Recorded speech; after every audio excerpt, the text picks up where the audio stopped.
The chair recognizes the member from Milford, Representative Daniels, who moves the House adjourn from the session of May 1st, 2025. Are you ready for the question? All those in favor say aye. Aye. Any opposed, nay? The ayes have it, and the House is adjourned. The House will attend to a prayer by House Chaplain Reverend Jonathan Hopkins, pastor at Concordia Lutheran Church in Concord. Good morning. Let us pray. Dear God, we pray you will give us courage, energy, and abundant resources to do the right thing.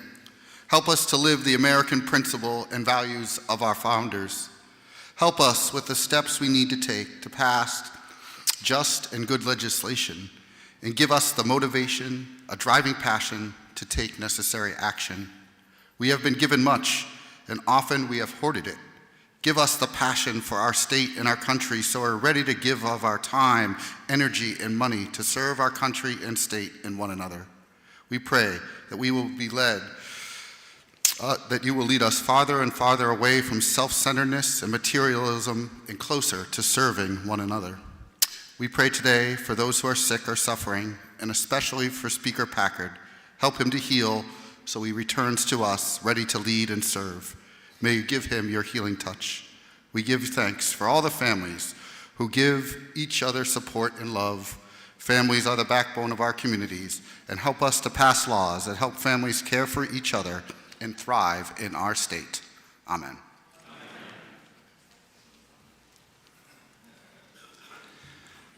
The chair recognizes the member from Hampton Falls, Representative Susan Porcelli, who will lead us in the Pledge of Allegiance.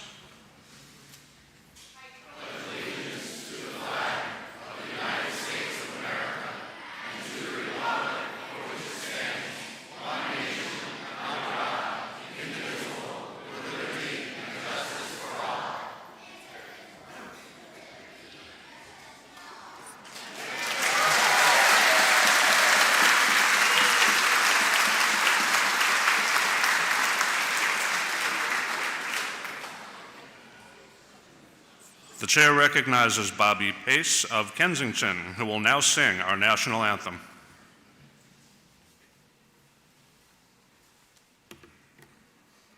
Oh, say, can you see by the dawn's early light what so proudly we hailed at the twilight's last gleaming, whose broad stripes and bright stars through the perilous fight o'er the ramparts we watched were so gallantly streaming, and the rocket's red glare, the bombs bursting in air, gave proof through the night that our flag was still there. Oh, say, does that star-spangled banner yet wave o'er the land of the free and the home of the brave?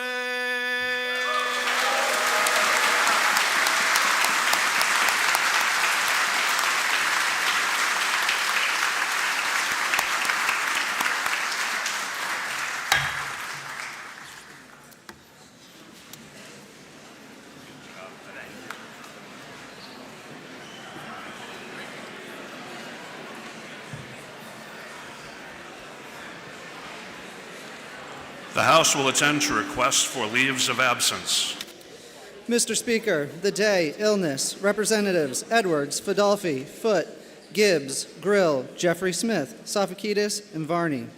The day, important business, Representatives Bennett, Breyer, Franz, Litchfield, McFarlane, Olet, Packard, Plant, Prisa, Reed, Spar, Trottier, Thomas Walsh.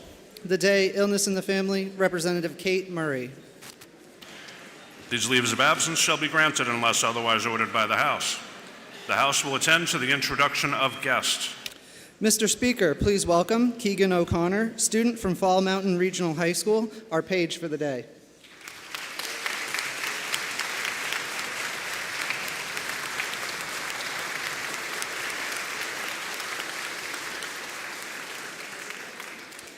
Mr. Speaker, please welcome Brenda Major, guest of Representative Harb. Jonathan McHugh, guest of Representative Boschman. Carl Van Legge, guest of Representative Malloy. John and Claudette Prue, guests of Representative Osborne. And fourth grade students from Grinnell Elementary School, guests of Representative Leon. They're with us in the gallery today. Welcome to the New Hampshire House.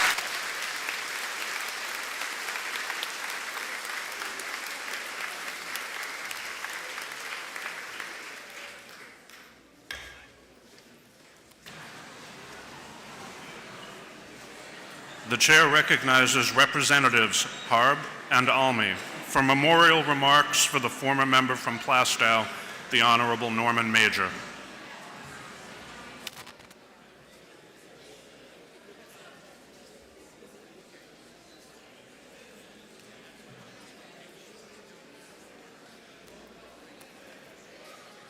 Thank you, Mr. Speaker. And before we start, The House will be in order, silent and respectful for the memorial remarks. thank you very much, Mr. Speaker. Before we start, I have asked all the delegation that either now or in the past represented Plastow to join us, and also Ways and Means, because many of you know Mr. Major served many years as chairman and then minority leader on Ways and Means. And speaking with me today is Susan Almy. Susan, where are you?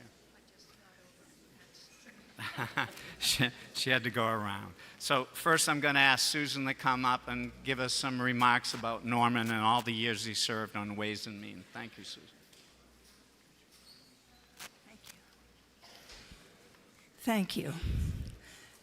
Norman Major and I first met each other in our second term when we were both landed our dream assignment on the Finance Committee.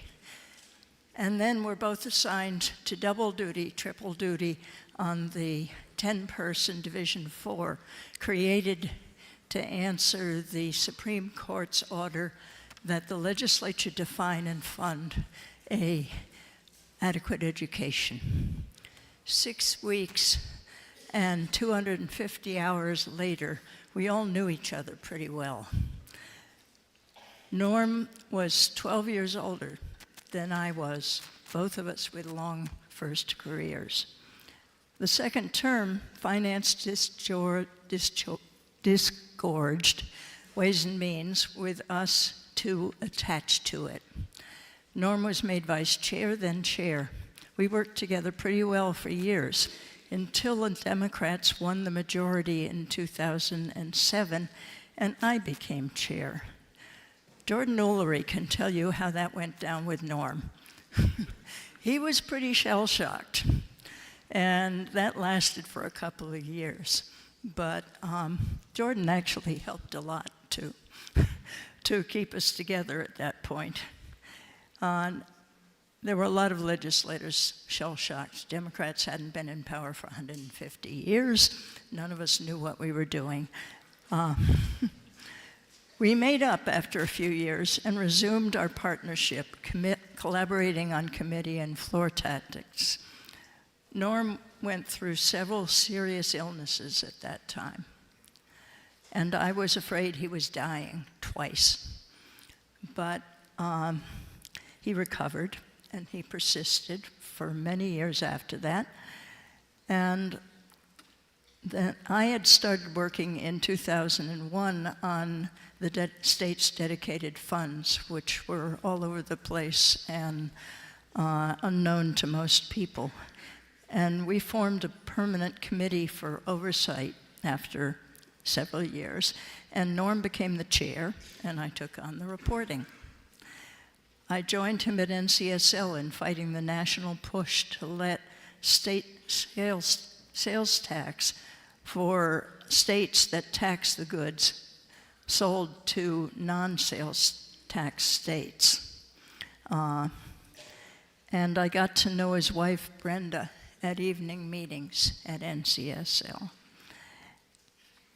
In 2016, we began working together to oppose the loss of revenues that threatened the state's ability to serve its citizens. When he retired, I called him up to tell him about what was going on, though not as often as I would have liked. He'd always answer the phone with a pleased Susan that will echo in my ears for the rest of my life. Norm was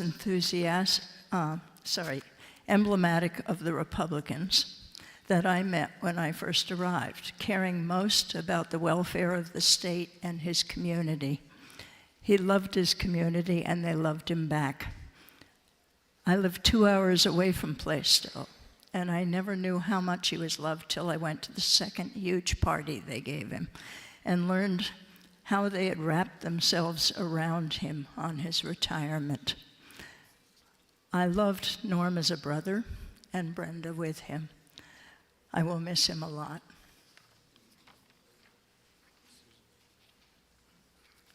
Thank you, Susan. I want to thank Norm's family and his widow, Brenda, for being here today. And if you would wait when this presentation is over, I have a flag for you, a state flag that flew over the State House to present.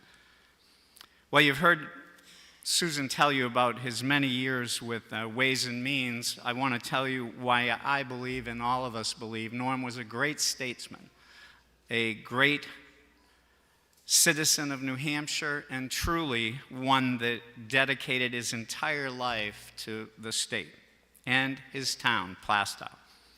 In addition to all these years he served in the House, which I believe is 26, locally he was on the Budget Committee, the Board of Adjustment, the Select Board, the Anniversary Committee, the Time Capsule Committee, Old Home Day Committee, Assistant Town Moderator, Assistant School District Moderator, and State Rep for many years. I first got into politics with Norm when I ran for moderator of Plaistow and then moderator for the school district. Norm served with me for 12 years as assistant moderator. He served at least 20 years before that as assistant moderator to the town. Norm was a politician with a vision. More than 50 years ago, he had the town of Plaistow buy a piece of land that's at one of the tallest spots in Plaistow, saying, someday we'll have water in Plaistow. And we now have it, and it comes down through Manchester, Salem, Atkinson, and we have a flowing water line. And Norm was so proud that he was one of the first to tie into that water line. And he said, see, if you keep working for things, Bob, it will come true if you just work long and hard enough. And that was one of the many things he did. He was involved in my local church fundraising to build a new church umpteen years ago. The town annex has been named after Norm. And as you might guess, being on Ways and Means in numbers, if you needed a number of any election for the last 40 years, Norm kept a record, and I hope his family passes it on to somebody. He kept a record of every vote in every hour in every election for over 40 years. So you could ask him, how many people voted at 8 o'clock on that day? And he had a record, and he'll pull it up. He really was our statistician. He was a member of the Lions Club locally. He was an Eagle Scout. His children are Eagle Scouts. His grandchildren are Eagle Scouts. Somebody came up to me at his wake and said, I remember Norm, he brought us on a jamboree. I remember Norm, he brought us camping. His dedication to youth, children, and the community of Plaistow is unlimited. It's not big enough to say we'll all miss him, because we will. I miss him standing next to me at every election for the town. I miss him with his guidance and mentoring. So important that all of us mentor those coming up. He mentored me in my position here at the State House. We'll greatly miss him. We all thank him for his service. A true politician, a true political servant of Plaistow. and New Hampshire. I hope you'll keep him in your prayers and his family in your prayers, and remember Norman Major, one of our fallen. Mr. Speaker, might we have a moment of silence? Please rise for a moment of silence in honor and in memory of the former member from Plastow, the Honorable Norman Major.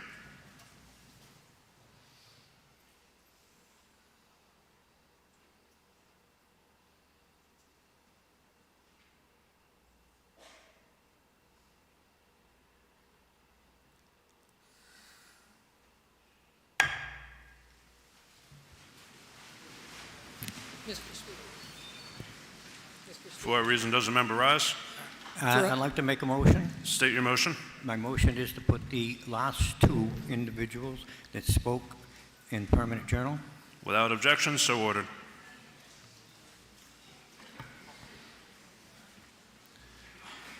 So I shared an office with Norm for 2 years. I didn't know him that well when that started, and I viewed him as a serious man, a competent man, a respected man, somebody I didn't want to act like an idiot in front of, but sometimes I can't help it. I didn't really know how to interact with him because, you know, I'm kind of a little in awe of this person. And one day, my filter was off. I came in and I did the cheers greeting. I walked in, I looked straight at him, and I went, "Norm!" He looked at me quizzically, said hi, and went back to the work that he was doing. So now it's a thing. So I did this to him a few times. I don't even know if he ever saw the show. He probably just thought I was nuts. One day I walk into the LOB, and Norm's there signing in at the security desk. There are a lot of people in that lobby. He turns around, looks straight at me, and goes, "Steve!" And on that day, I learned that Norm Major had a great sense of humor, and I miss him. For what reason does a member rise? Yet another motion. Okay. Mr. Speaker, I hope we could add your words to the remembrances of Representative Major. We're going to do that? Okay, without objections, so ordered. And he would probably enjoy my moment of embarrassment. I miss that guy. All right.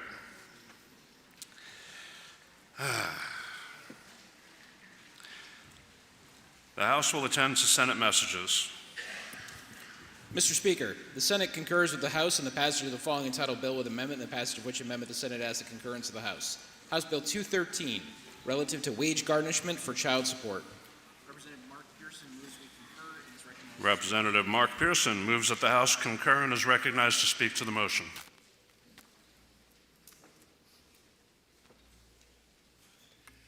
Thank you, Mr. Speaker. It gives me pleasure to honor the Senate's wisdom.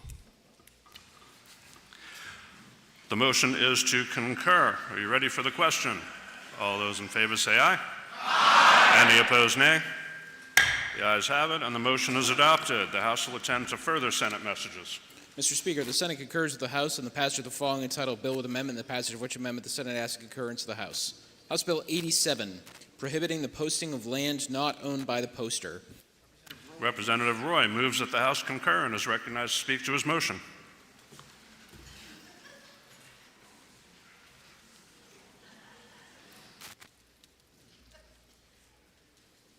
Thank you, Mr. Speaker. Mr. Speaker, what the Senate did does not undo anything we wanted and does no harm, so I suggest we approve. The motion is to concur. Are you ready for the question? All those in favor say aye. Aye. Any opposed, nay? The ayes have it, and the motion's adopted. The House will attend to further Senate messages. Mr. Speaker, the Senate concurs with the House in the passage of the following entitled bill with amendment, and the passage of which amendment the Senate asks concurrence of the House. House Bill 179, relative to hazardous waste accident fees. Representative Judy Aaron moves that the House concur and is recognized to speak to her motion.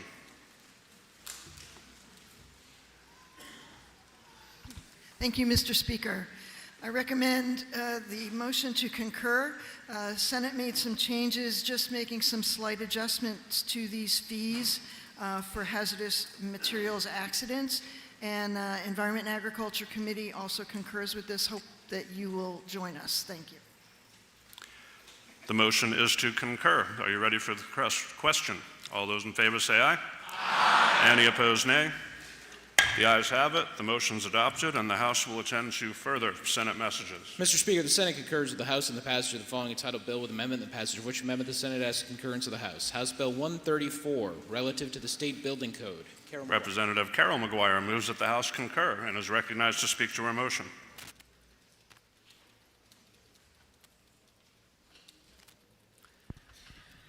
Thank you, Mr. Speaker. The Senate amendment merely moves the date of the last Building Code Review Committee that approved an amendment to the electrical code, which is the point of the bill. And the House ED&A Committee agrees, and we hope you will also. The motion is to concur. Are you ready for the question? All those in favor say aye. Aye. Any opposed, nay? The ayes have it, and the motion is adopted. The House will attend to further Senate messages.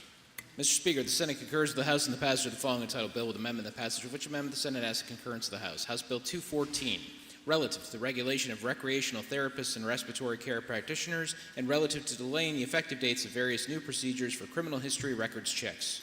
Representative Carol McGuire moves that the House concur and is recognized to speak to her motion. Thank you, Mr. Speaker. This bill updated the language for criminal record checks. The Senate amendment updated it further and also dealt with a number of other licensing-related criminal record checks because the FBI has been getting very persnickety about the language of these checks.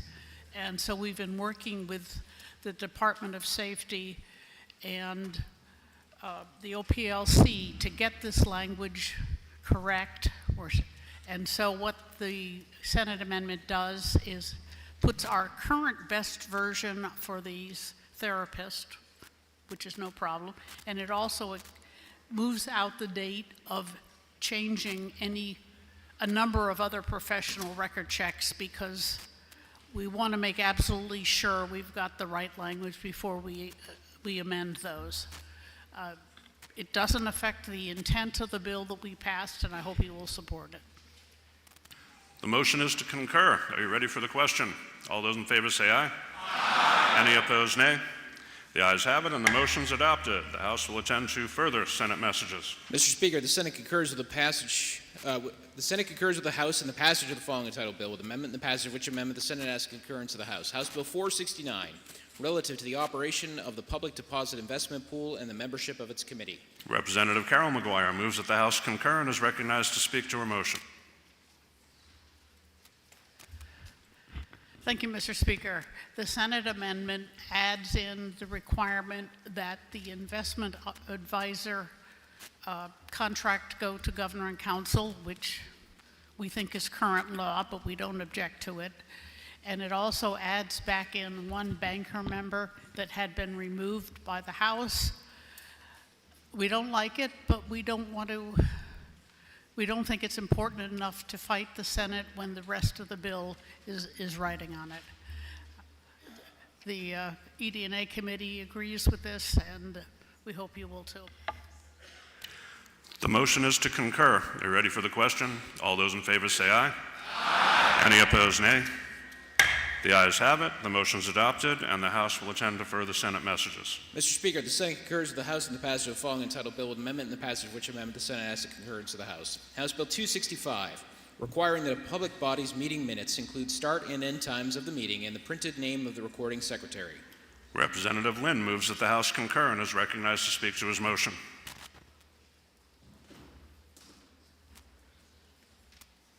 Thank you, Mr. Speaker. The only change that the Senate made to the bill as it went to them from the House is to remove the signature requirement. It still requires that the start time and the ending time of the meeting be recorded, and that the person who made the minutes be identified, but it doesn't require the signature of the person. The Judiciary Committee has no problem with that. It's a minor change, and I recommend that you concur with the views of the Judiciary Committee. Thank you. The motion is to concur. Are you ready for the question? All those in favor say aye. Aye. Any opposed, nay? The ayes have it. The motion is adopted, and the House will attend to further Senate messages. Mr. Speaker, the Senate concurs with the House in the passage of the following entitled bill with amendment, the passage of which amendment the Senate asks the concurrence of the House. House Bill 92, requiring recusal of members of zoning boards of adjustment and planning boards in certain circumstances. Representative Power moves that the House concur and is recognized to speak to her motion.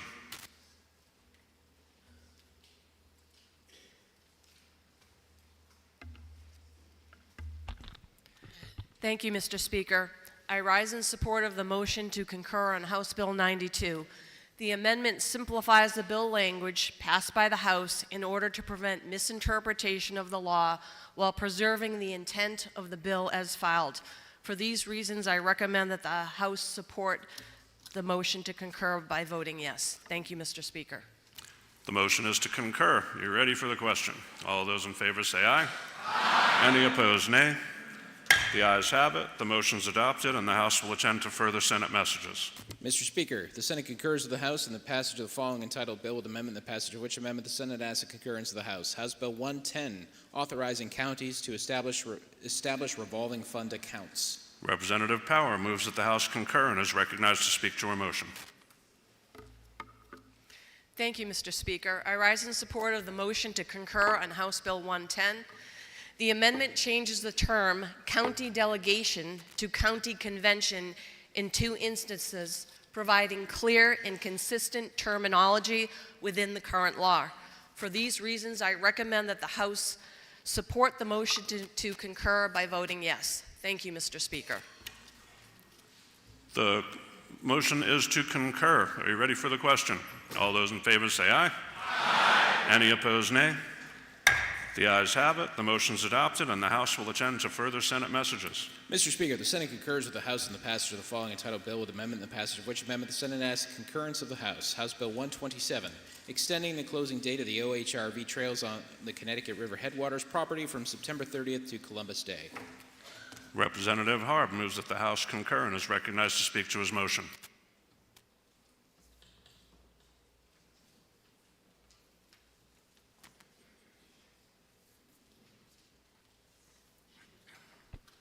Thank you, Mr. Speaker. I ask that we concur. There were 2 minor changes made in the bill, very minor. One is the trails had to be the trails currently in existence, so it's not affecting new trails.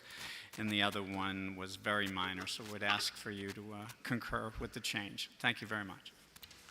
The motion is to concur. Are you ready for the question? All those in favor say aye. Aye. Any opposed, nay. The ayes have it. The motion is adopted, and the House will attend to further Senate messages. Mr. Speaker, the Senate concurs with the House in the passage of the following entitled bill with amendment, the passage of which amendment the Senate asks the concurrence of the House. House Bill 64, relative to extending hiring preference for military members and their spouses to the state and private businesses, and establishing purchasing preferences for disabled veterans and military spouses regarding state supply purchases. Representative Moffett moves that the House concur and is recognized to speak to his motion.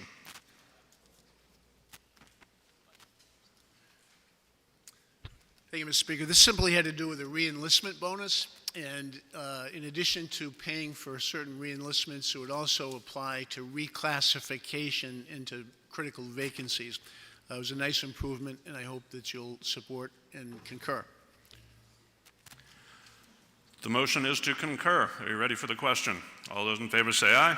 Aye. Any opposed, nay. The ayes have it. The motion is adopted. The House will now attend to the consent calendar. Mr. Speaker, from the Committee on Health, Human Services, and Elderly Affairs, Senate Bill 250, removed by Representatives Alexander, Nodder, Mazur, Reinfurt, Leon, Corzine, Noble, Guyson, Berry, and Drew. Are there any other bills to be removed from the consent calendar? Representative Osborne moves that the consent calendar with the relevant amendments as printed in the day's House record be adopted. Are you ready for the question? All those in favor say aye. Aye. Any opposed, nay. The ayes have it, and the consent calendar is adopted.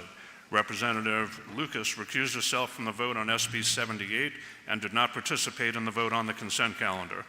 Under the rules of the House, from the Committee on Criminal Justice and Public Safety, SB 145FN is referred to the Committee on Finance.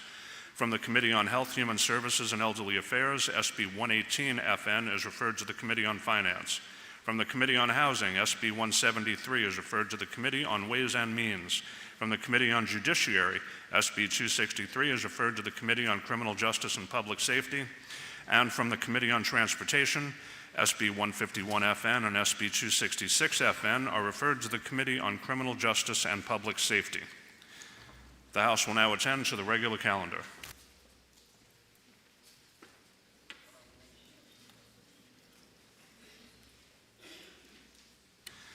The majority of the Committee on Criminal Justice and Public Safety, to which is referred CACR 8, an act relating to sheriffs, providing that no person shall hold the office of county sheriff after he or she has attained the age of 75 years.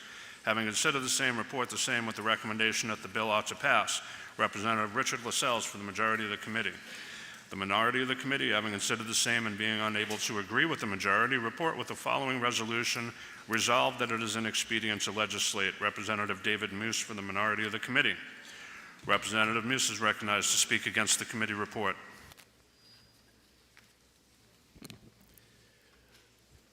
Thank you, Mr. Speaker. Mr. Speaker, under our state constitution, county sheriffs are required to step down from their office once they reach the age of 70. What this bill asks us to do is to amend our state constitution to change that age limit to 75. As someone who will actually hit age 70 on his next birthday, I understand why there are people in this room who are sympathetic to this law. There isn't a day that goes by when the young person who finds himself trapped inside an aging body isn't surprised and is even a little saddened by the accumulating complaints of the biological time bomb that we all share. But in other ways, I know that I'm extremely fortunate. Mentally, believe it or not, I feel as fine as ever. I do have hearing issues, but I don't have memory issues. And depending on who you ask, my processing, my writing, and my organizational skills all seem to have actually improved with age. So why is this bill a bad idea? It starts by understanding that while a good part of a county sheriff's job is a desk job that centers around management and administration, hands-on law enforcement remains part of the job, whether it's something you do every day or not. During the public hearing, we were told that on occasion, sheriffs assist directly in law enforcement activities that can be mentally and physically stressful. And that's fine. But there's a reason why the mandatory retirement age for federal law enforcement officers is age 57, and the retirement age for our own state police officers is age 60. It's because in an emergency or a life or death situation, it's not just the life of a senior officer that's on line. The lives of other law enforcement personnel, along with the people they are sworn to protect, are also at stake. So one question is, do we really want to trust those lives to the fading reflexes and reaction times of somebody in their 70s? Another question is to what extent it really benefits us as a state to limit opportunities for younger, qualified people to step up. And while we're on the topic of younger people, perhaps instead of passing a bill that allows a small number of powerful people to hang on to that power even longer, perhaps we should consider passing laws that make it easier for a young mother to get child care, or easier for a young couple to be able to afford the rent or the down payment on their home, or to make it easier for people who aren't living off investments, retirement funds, or accumulated family wealth to serve in our legislature. Colleagues, I ask you to press the red button on this one, and I request a division vote. Thank you. Representative Roy is recognized to speak for the committee report. Thank you, Mr. Speaker. Colleagues, what we just heard was ageism, plain and simple. You turn 70, make room for younger people, get out of the way. That's what we heard. Well, that's not what we believe. At age 70, you are fully capable of doing things that a younger person can do, and you know a heck of a lot more. Our judges have to retire at a certain age, But there's a difference. A judge is appointed for life. What this bill is about is choice.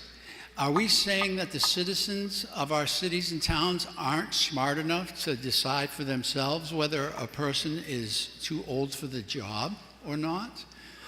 I say no. I say let these sheriffs, if they are capable, prove to their constituents they are capable and run for election until they're 75. 75 is a good age. They're certainly capable. Recently, both parties have elected some pretty old folks to run the entire country. So I think we could let our local sheriffs have a chance to stay and prove themselves to their constituents, not by hiding, but by talking to them, and get elected or not. Leave the choice up to the citizens. And also, sheriffs do not go out on patrol. They do not. Remember, we have sheriffs that might be 30, and we have sheriffs that might be 70. The 30-year-old sheriffs are out there mixing it up with their men and their women on patrol and grabbing onto bad guys. The 70-year-old ones are not. They're using their wisdom in directing. So there's no mandatory sheriff having to get out there and get physical. Every sheriff in this state has hundreds of employees underneath them.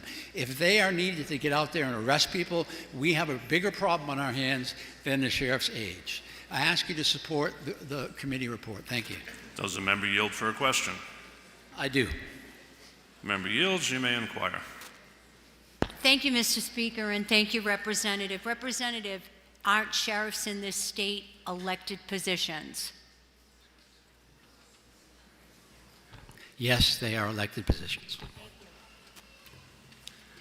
A division has been requested. This will be a division vote. The threshold for a CACR is 3/5 of the membership. Members, take your seats.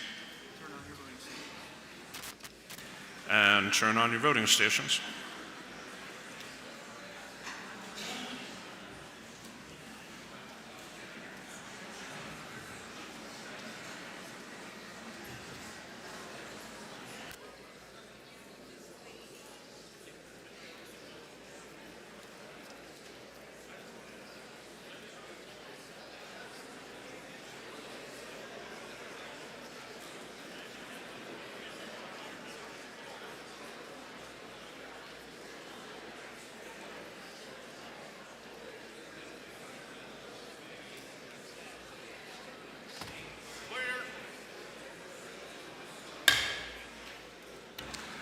Questions on the motion about to pass on CACR 8. Representative Newman is recognized for a parliamentary inquiry.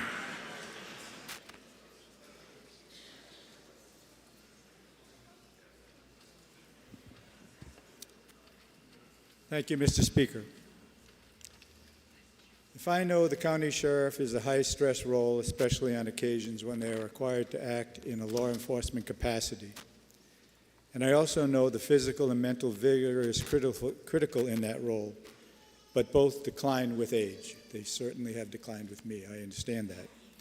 And finally, if I know retirement ages provide opportunities for qualified younger people to step up, would I now press the red button? Thank you. Thank you, Mr. Speaker. Representative Rhodes is recognized for parliamentary inquiry. Thank you, Mr. Speaker. Mr. Speaker, if I know that we should allow the voters to decide if somebody should be allowed to continue to represent the voters for 5 more years, and Mr. Speaker, if I know that the sheriffs in New Hampshire have deputies to perform the physical aspects of their job, and that 99% of their job is administrative, and Mr. Speaker, if I know that New Hampshire is not an exception to the disastrous defund the police movement that made many people no longer want to work in law enforcement, and if these people want to continue to do that, we should allow them. Thank you, Mr. Speaker. The questions on the motion about to pass on CACR 8. It's a division vote. If you're in favor, press the green button. Opposed, press the red. Voting stations are open for 30 seconds.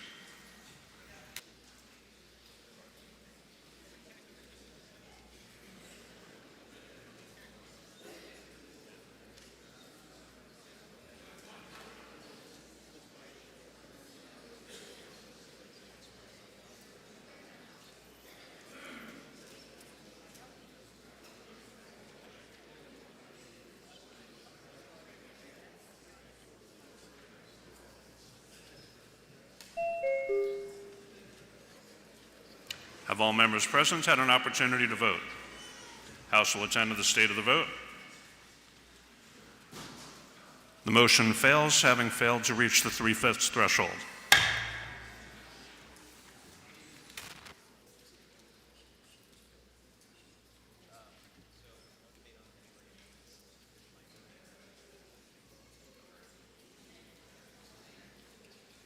The majority of the Committee on Criminal Justice and Public Safety, to which was referred Senate Bill 58FN, an act relative to venue in criminal prosecutions of distribution of a controlled drug with death resulting.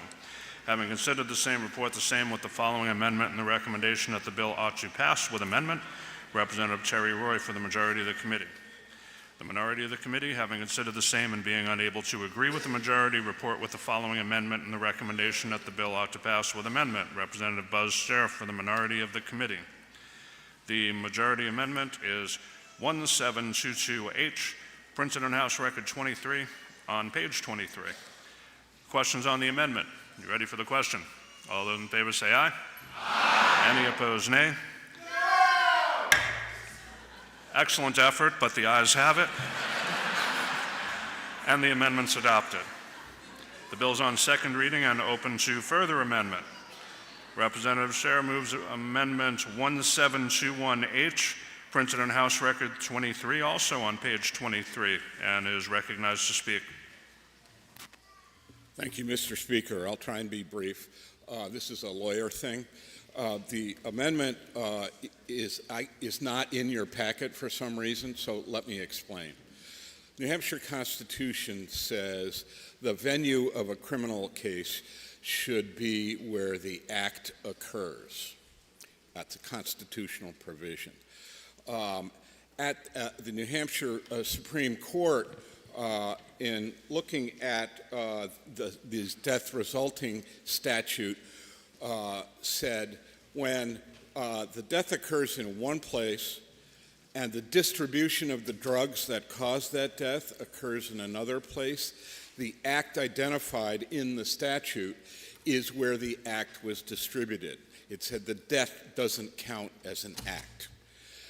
This bill, as proposed, tries to cure the problem of when a death occurs in one county and the distribution occurs, for example, out of state, there's no ability to prosecute the person who distributed the drugs when it occurred out of state because only the death occurred in New Hampshire.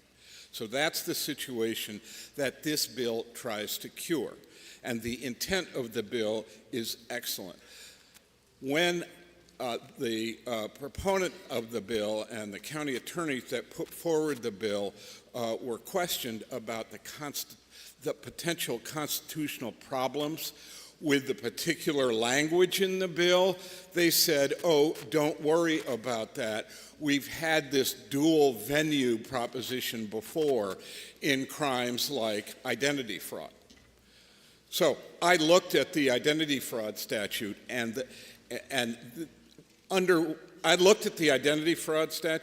they had different venue language than this statute proposes. There has been no constitutional challenge to the venue language in identity fraud. It's clean, it's simple. So this amendment replaces the language in the statute with the venue language from the identity fraud statute. It makes it constitutional, any constitutional challenge irrelevant and unsuccessful. So this is a good bill if we just clear up the language and use language that's already been used and not been subject to any constitutional challenge. So I ask you to press the green button and vote yes on Amendment 1721H, which isn't in your pockets. Representative Rhodes is recognized to speak against the amendment. Thank you, Mr. Speaker. Mr. Speaker, imagine this for a moment, if you will. Your child dies because they received drugs from somebody in Massachusetts. And you're in court, and the attorney says, Your Honor, I know that my client is responsible for killing somebody, but by God, we already have a law on the books for identity theft, and that's what we should use.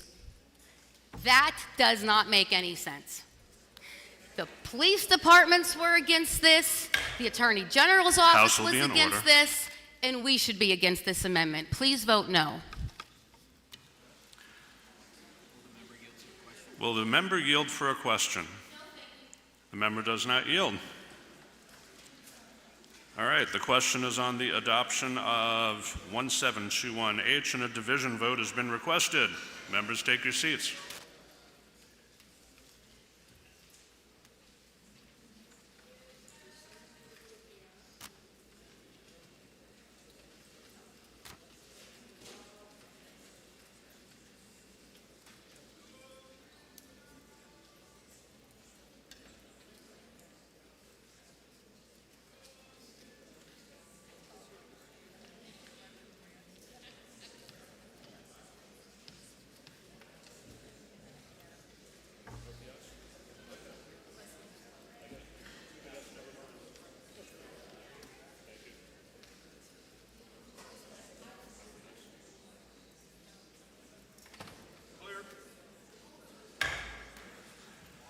The question is on the adoption of Amendment 1721H. This is a division vote. If you're in favor, press the green button. Opposed, press the red. Voting stations are open for 30 seconds.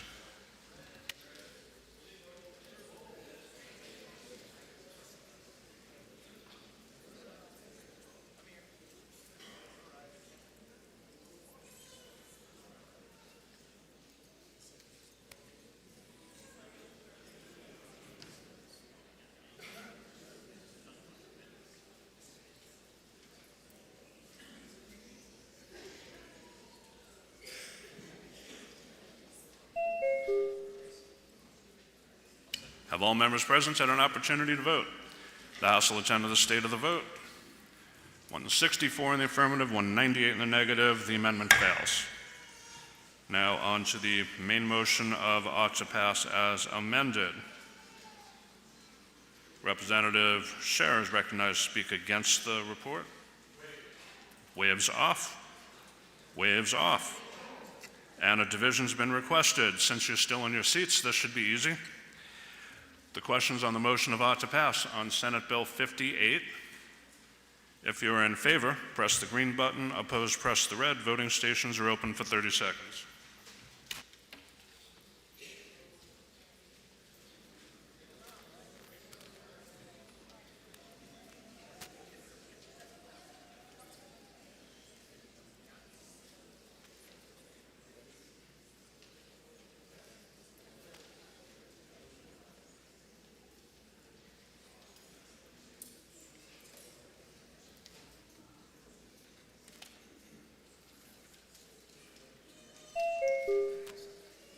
Have all members present had an opportunity to vote?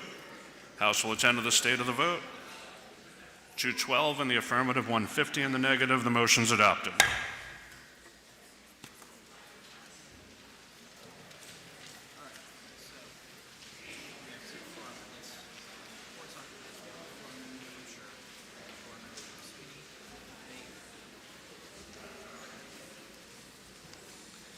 The majority of the Committee on Criminal Justice and Public Safety, to which is referred to SB 62, an act relative to law enforcement participation in a federal immigration program.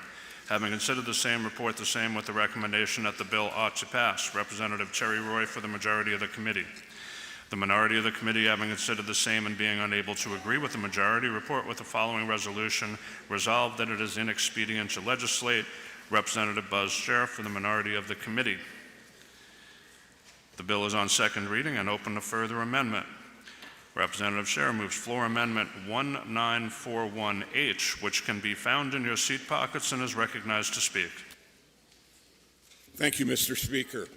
This is a very simple amendment. It responds to what all of us have been seeing around the country when ICE goes to detain somebody. They go in masks. Their face is covered. They have no identity available. They don't tell people who they are.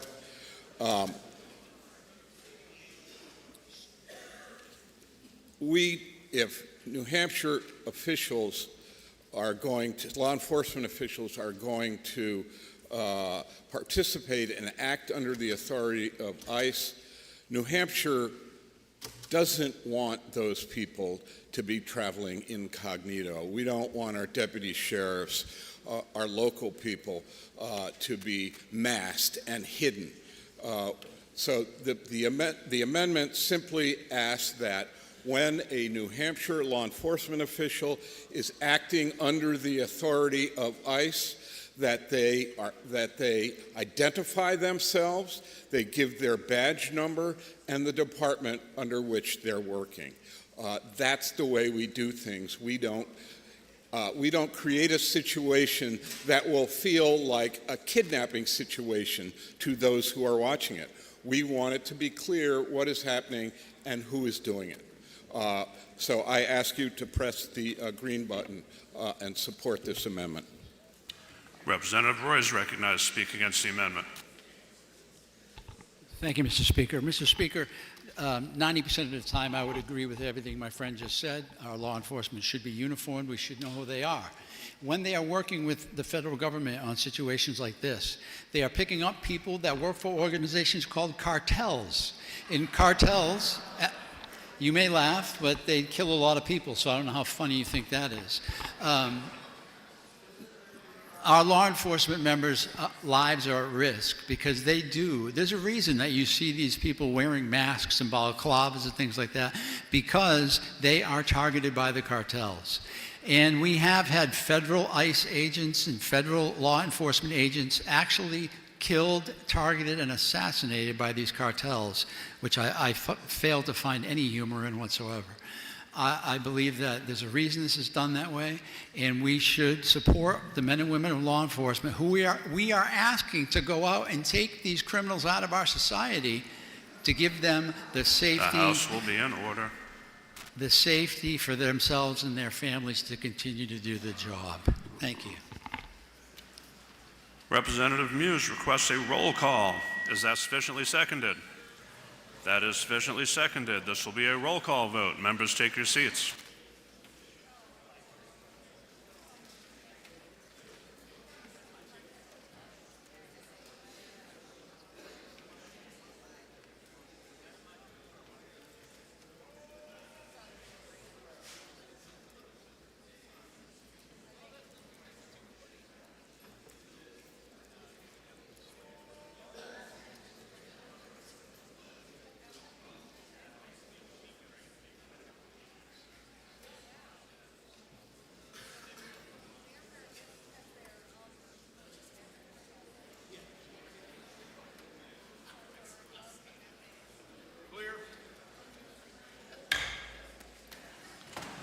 The question is on the adoption of Amendment 1941H, and this is a roll call vote. If you are in favor, press the green button. Opposed, press the red. Voting stations are open for 30 seconds.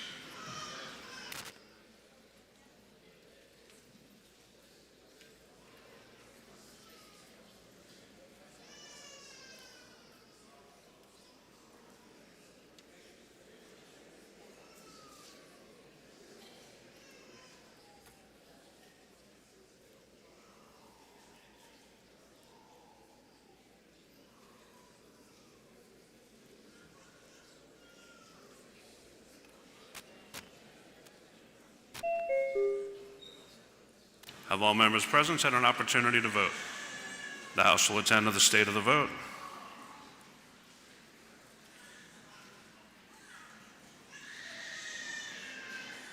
(161) in the affirmative, 199 in the negative. The amendment fails.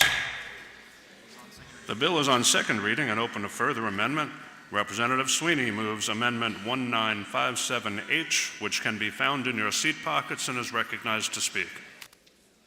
Thank you, Mr. Speaker. Mr. Speaker, it feels like Groundhog Day again. This is an underlying bill, is a great bill to help local enforcement work with the federal government on enforcing our immigration laws. The amendment adds the anti-sanctuary city policy to the bill as well to help make sure that we can ban sanctuary cities in the state of New Hampshire. As I've said on this House floor before, if you are in New Hampshire illegally, you are not welcome in the state of New Hampshire. If you are in this country illegally, you are not welcome in the state of New Hampshire. New Hampshire will never be a sanctuary state, and we can ensure that by voting yes on this floor amendment today. Thank you. Representative Muse is recognized to speak against the amendment. Thank you, Mr. Speaker. Mr. Speaker, to put it simply, what this amendment and the underlying bill do should offend every single one of us. In a state that prizes local control, what we have before us is yet another measure that not only seeks to reduce local control to a point where it can be drowned in a bathtub, it also asks to make it possible to fine counties and communities who fail to knuckle under. This amendment is not just about eliminating sanctuary cities. It's about members of this body once again imposing their will on counties and communities where they don't live and where they don't pay taxes, because it's no longer just about imposing policies, it's about imposing control. What this amendment does is eliminate the ability of our counties and communities to have any say in how their law enforcement resources are paid for by their taxpayers. Resources that are being used or that would be used to support increasingly questionable, morally bankrupt, and in an increasing number of instances, blatantly illegal efforts to prop up federal immigration enforcement efforts that have become increasingly lawless, authoritarian, and un-American. Under the cover of eliminating so-called sanctuary cities, the legislation before us explicitly authorizes law enforcement executives to pursue cooperation agreements on their own with the U.S. Department of Homeland Security, regardless of whether their governing board or executive of the municipality, county, or state supports them. For generations in New Hampshire, that sort of accountability to a governing board has been known as proper oversight. With this amendment, we effectively make good government a punishable offense. Something every single person in this room should be aware of is that the cost of a 287G task force arrangement falls not on the federal government or on the state, but on taxpayers in our counties and our communities. While ICE will provide training at no cost, all additional operating costs are borne entirely by taxpayers in the county or community whose law enforcement agency signs on to these arrangements. So once again, the cost of a decision made in Concord is downshifted to our counties and to our communities. So from an operational perspective for law enforcement, what exactly does all of this mean? It means questioning people about their immigration status, checking DHS databases for information on individuals, issuing detainers to hold individuals until ICE can take custody, entering data into ICE's case management system, issuing documentation to start the removal process, making recommendations for bonds, and then transferring people to ICE custody.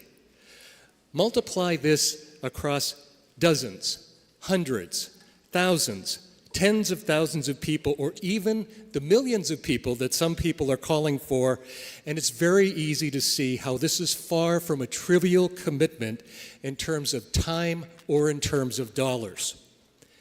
And what do counties and local taxpayers get from these agreements?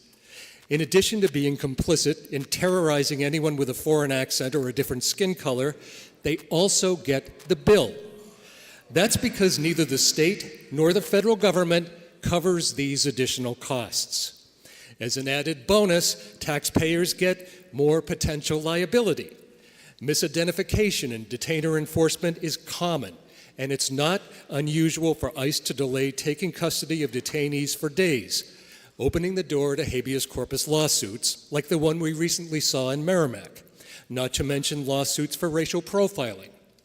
In New Hampshire, by the way, our racial profiling law not only bans profiling based on race, it also bans profiling based on ethnicity, religion, nationality, and national origin.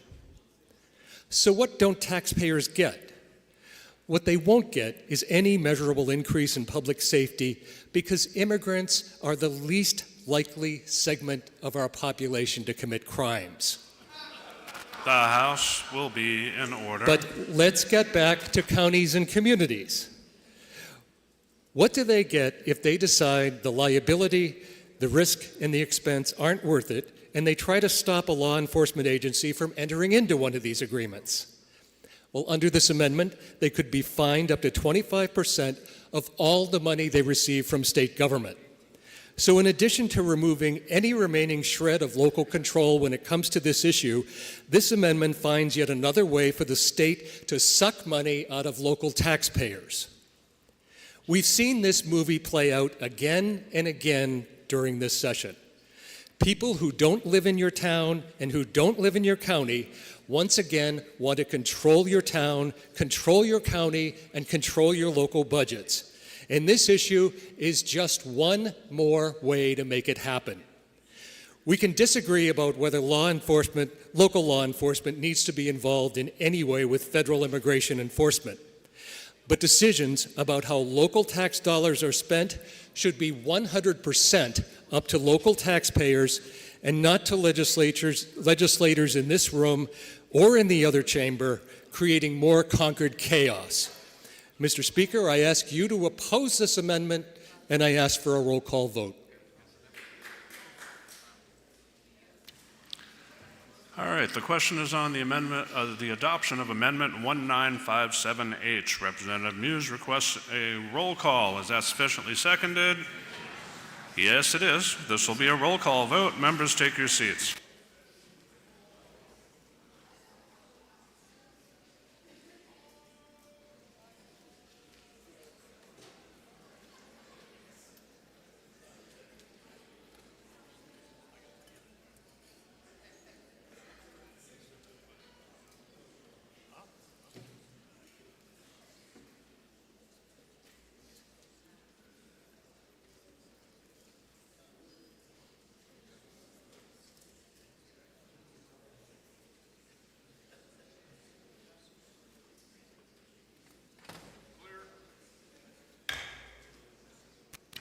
The question is on the adoption of Amendment 1957H. This is a roll call vote.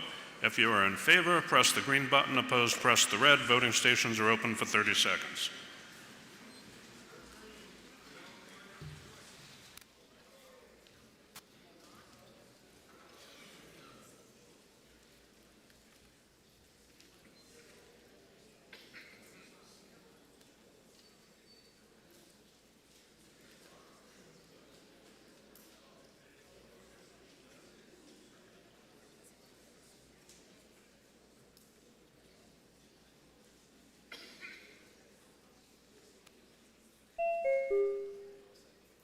Have all members present had an opportunity to vote?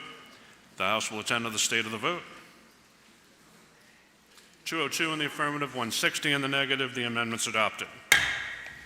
Now, on to the main motion, which will be ought to pass as amended.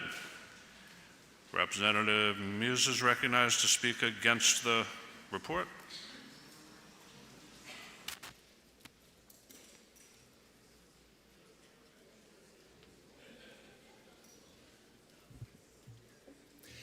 Thank you, Mr. Speaker.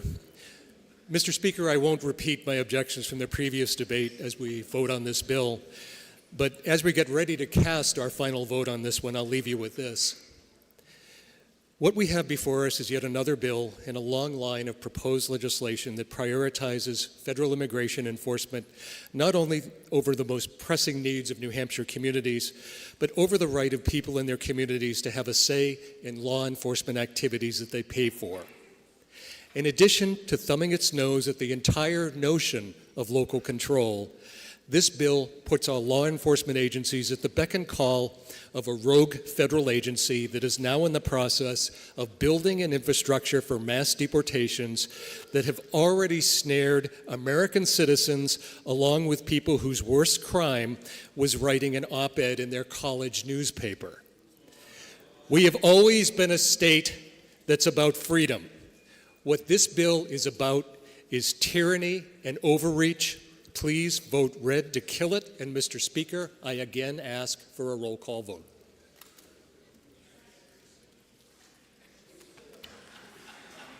Before Representative Roy gets up, look, we say stuff they don't like. They say stuff we don't like. My recommendation, get over it, let all the opinions be heard, and vote. Representative Roy is recognized to speak in support of the motion. Thank you, Mr. Speaker. Thank you. Separation of church and state. We hear it a lot. They say it's in the Constitution. Well, it's not. Local control. They say it's our state, New Hampshire. We're a Dillon's Rule state. Look it up. We do not have local control unless this body gives it.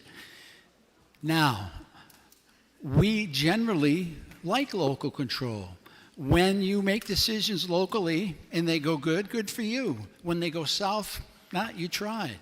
But this issue doesn't stay locally. When you make your community a haven for murderers and rapists, there's no border at your town keeping them there. The House will There's no come force to field. order. There's no force field that keeps them only in your town where you put your local control. Your local control impacts the lives of everyone. Ladies and gentlemen, I ask you to support the committee report and the amended as adopted and finally put this to rest. New Hampshire does not welcome illegals. Thank you. Representative Muse requests a roll call. Is that sufficiently seconded? That is sufficiently seconded. This will be a roll call vote. Members, take your seats.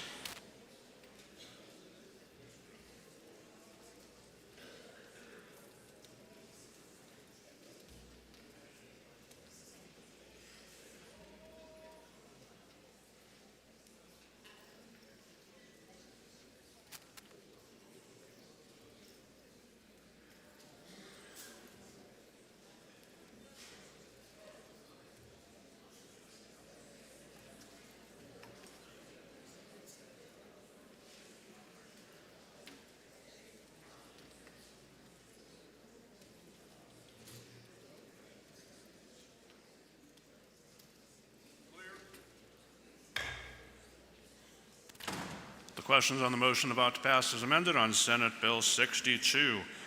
Representative Alessandra Murray is recognized for a parliamentary inquiry.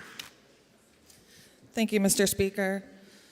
Mr. Speaker, if I know that this legislation is nothing more than a misguided solution in search of a problem, and if I know that the state has no business dictating the relationship between counties and municipalities, and if I further know that this is nothing more than an attempt to create the infrastructure necessary for mass deportation of both citizens and non-citizens alike without due process, then would I now press the red button to defeat this motion? Representative Rhodes is recognized for parliamentary inquiry. Thank you, Mr. Speaker. Mr. Speaker, if I know that this bill does not say that a municipality must do something, it says that municipalities shall be allowed if they elect to. And if, Mr. Speaker, if I know that this is not in search of a problem, because we clearly have one, this is the solution, would I now press green?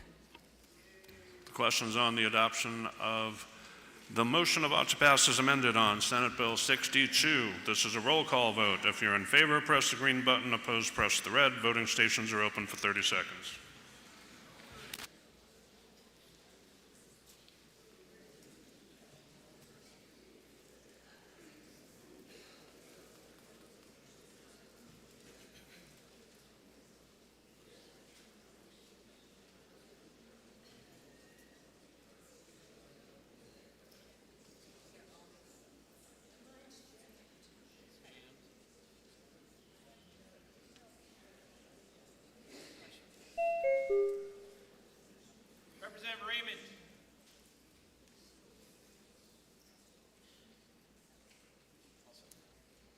Have all members present had an opportunity to vote? The House will attend to the state of the vote. 200 in the affirmative, 162 in the negative. The motion is adopted. For what reason does the member rise? Thank you, Mr. Speaker. Having voting on the prevailing side, I move reconsideration and urge the body to vote no. Representative Sweeney moves reconsideration on Senate Bill 62. Are you ready for the question? All those in favor say aye. Aye. Any opposed, nay? Motion fails. For what reason does a member rise? To make a motion, Sure. I move that the debate on SB 62 be printed in the Permanent Journal. Without objection.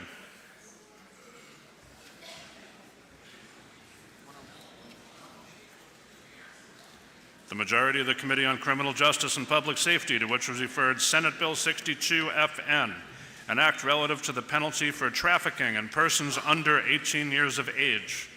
Having considered the same, report the same with the recommendation that the bill ought to pass. Representative Cherry Roy for the majority of the committee. The minority of the committee, having considered the same and being unable to agree with the majority, report with the following resolution: resolved that it is inexpedient to legislate. Representative David Muse for the minority of the committee. Representative Scherer is recognized to speak against the committee report.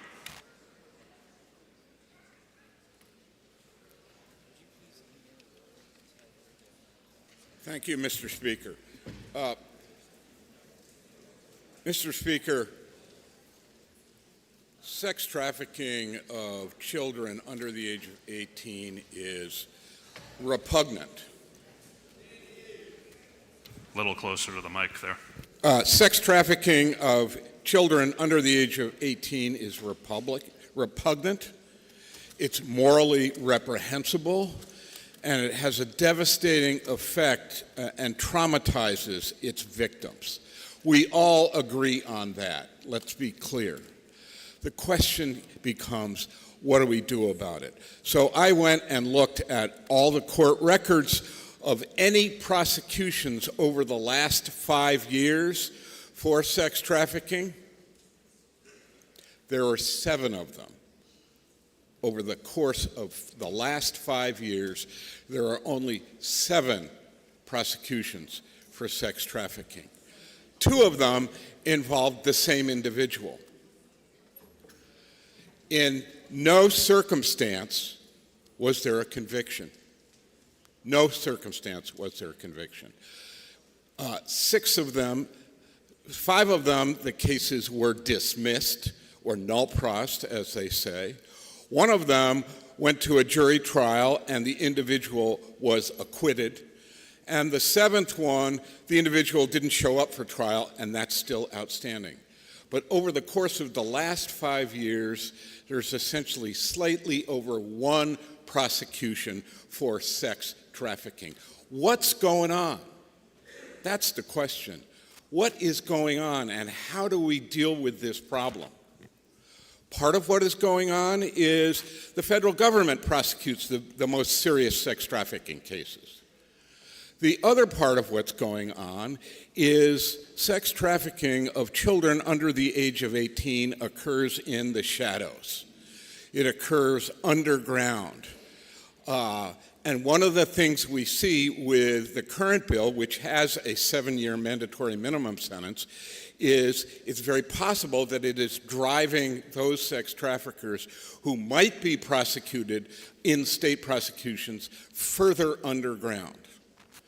And that's not a good thing. So what do we do about this problem? Well, increasing the mandatory minimum to 18 years really doesn't address the problem. That only takes effect when somebody is convicted. Nobody's being convicted. If we really want to deal with this problem, we fund county attorneys' offices better so that they can do the sophisticated investigation that is important for dealing with sex trafficking in children under 18. We fund support systems for the victims of sex trafficking better. We have better training for county attorneys. By just simply increasing the mandatory minimum 11 years for all those people who are convicted of sex trafficking has no effect, because over the last 5 years, nobody has been convicted in sex trafficking, and it's not going to help the county attorneys any bit at all. So while it may seem strange for me to stand before you and say this is not a good bill, it is not a good bill because it sends sex trafficking of children deeper into the shadows. It sends sex trafficking for children deeper underground, thereby making it harder for state prosecutors to convict these people. So I ask you to press the red button in opposition to SB 262. Thank you. Representative Rose is recognized to speak for the committee report. Thank you, Mr. Speaker. Mr. Speaker, I don't know what the one solution is to try to help these people that have been serving sexual servitude. I don't know what the answer is, but I do know that I'm smart enough to listen to the people that are coming to us and giving us suggestions with legislation that is going to help. So if there are 7 children that have been found that were sex trafficked, how many have not been found? I'll bet it's more than 7. So if it was my child that's going to be found, I would hope to God that the person that did it to my child never sees the light of day again. I don't care if it's 18 years, I don't care if it's life. They don't deserve to see light. This bill, when we pass it, is going to bring New Hampshire statute closer to the federal statute, because what we've heard is, unfortunately, New Hampshire's laws are not as tough as our neighboring states, and people are coming up this way because they know it. I would ask you to please support the committee recommendation, pass all of these bills that we're bringing in front of you to help do something about this problem, and we'll look at the commission later and see exactly what has to go and what doesn't. Thank you, Mr. Speaker.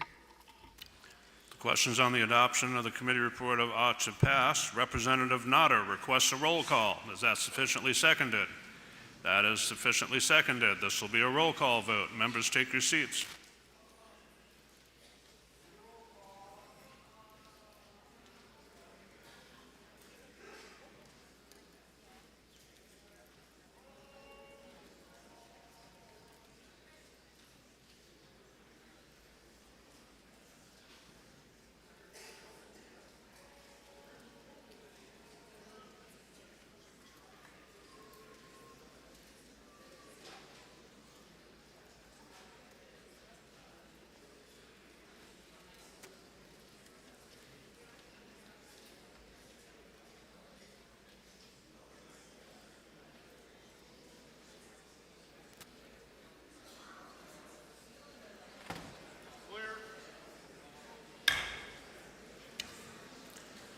Questions on the Majority Committee report about to pass. And Senate Bill 262.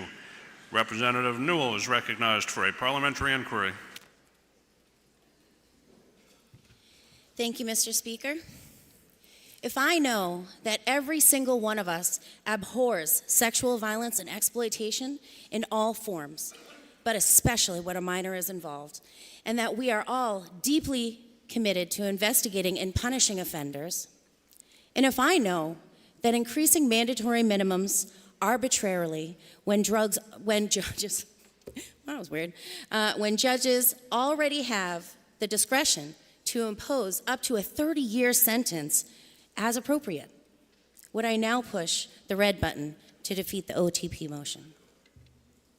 Representative Roy is recognized for a parliamentary inquiry. Thank you, Mr. Speaker. If I know that someone has been found guilty by a jury of their peers beyond a reasonable doubt for sexually assaulting or trafficking a child, that I don't want them to go to jail, I want them to be put under the jail, would I vote to support this bill? Thank you. The questions on the Majority Committee report about to pass in Senate Bill 262. This is a roll call vote. If you're in favor, press the green button. Opposed, press the red. Voting stations are open for 30 seconds.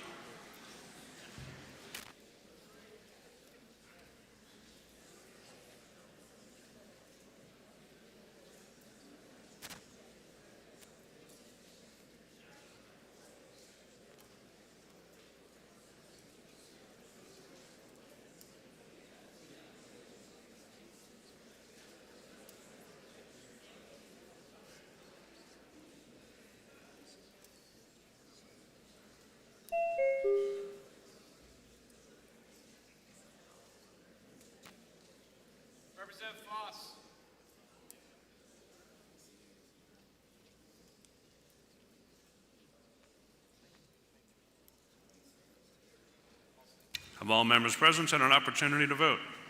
The House will attend to the state of the vote. 290 in the affirmative, 71 in the negative. The motion is adopted.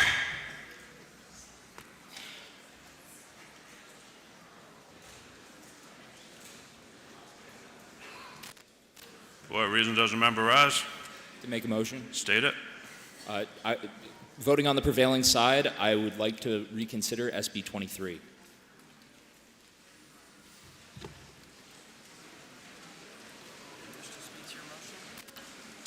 You may speak to your motion.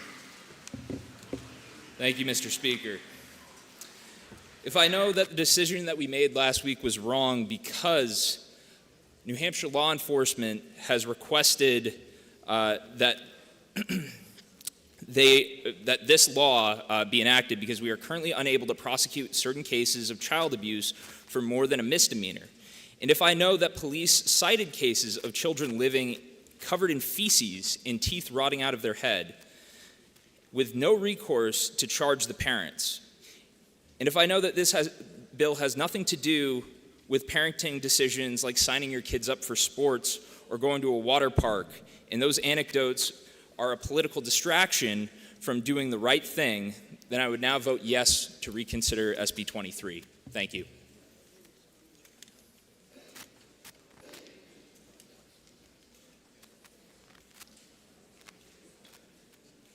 Okay. The question is to reconsider the vote on Senate Bill 23. Are you ready for the question? Division's been requested. Members, take your seats. Representative Orr has requested a roll call. Who?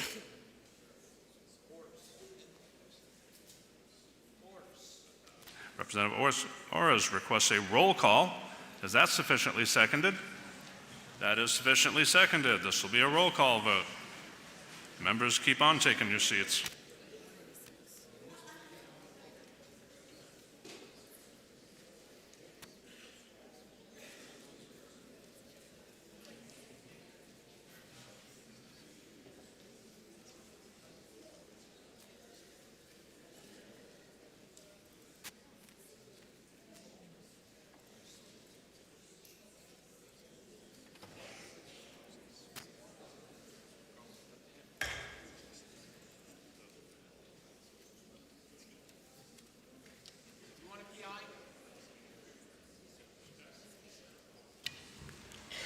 Alrighty then. The question is whether to reconsider the vote on Senate Bill 23. It's a division vote. That's a roll call vote. Representative DeVito doing a PI? Yes. Hi, okay. You're recognized to do a parliamentary inquiry. Thank you, Mr. Speaker. Mr. Speaker, if I know when this bill was first introduced, the only testimony in favor was a law enforcement agent lamenting the number of homes he enters, finding things like alcohol and guns. And I know that I'll be damned if Granite Staters will have their homes raided for guns and alcohol to be charged with felonies due to this legislation. Mr. Speaker, if I believe this bill makes felons out of parents giving their kids the type of childhood we were blessed to enjoy, and if I know that anyone who supports this motion is voting to strip children of loving parents and parents of their Second Amendment rights, Mr. Speaker, why on earth would I vote anything but red on SB 23? Thank you. The question is whether to reconsider the vote on Senate Bill 23. If you're in favor, press the green button. Opposed, press the red. Voting stations are open for 30 seconds.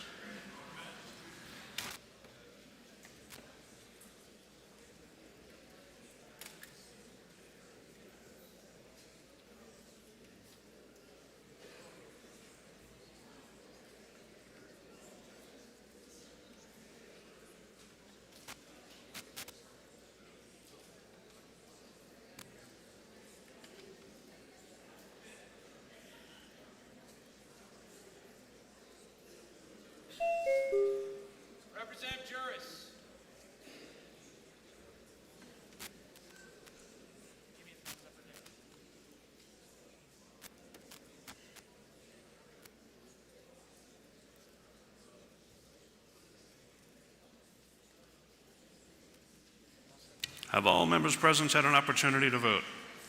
The House will attend to the state of the vote. 158 in the affirmative, 206 in the negative. The motion fails.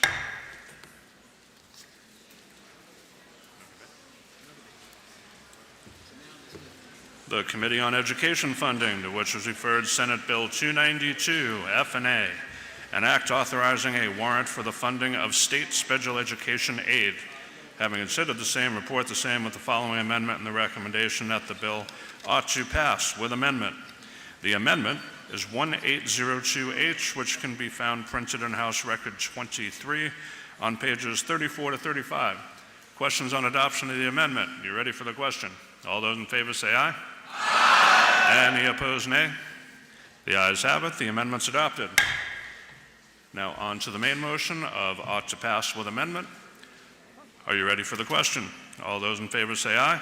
Aye. Any opposed, nay? The ayes have it, and the report is adopted. Senate Bill 292 is referred to the Committee on Finance.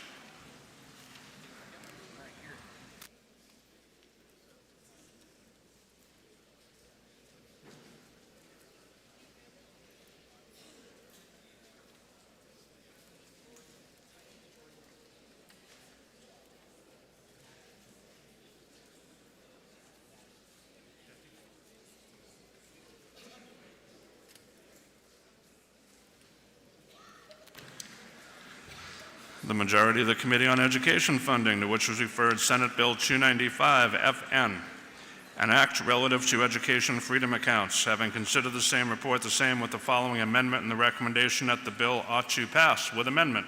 Representative Rick Ladd for the majority of the committee. The minority of the committee, having considered the same and being unable to agree with the majority, report with the following resolution: resolved that it is inexpedient to legislate. Representative David Luno for the minority of the committee. The majority of the committee, the majority committee amendment is 1857H, printed in House Record 23 on pages 35 to 36. Questions on adoption of the amendment? Are you ready for the question? All those in favor say aye. Aye. Any opposed, nay? No. Close the doors. Nobody go in or out. You guys weren't very loud.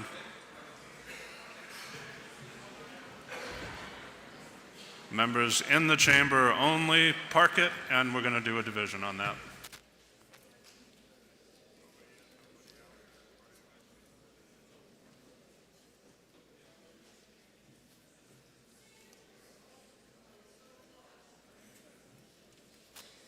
Okay.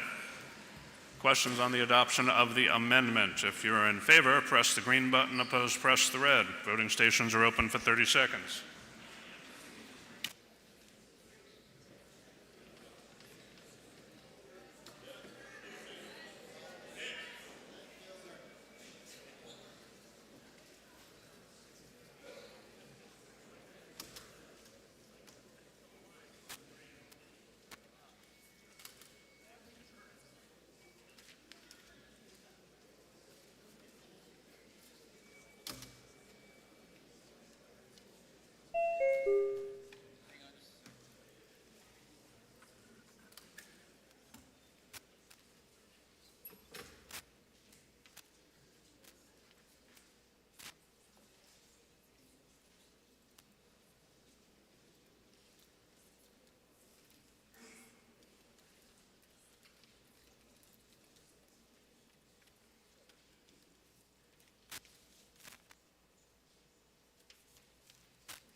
Have all members present had the opportunity to vote?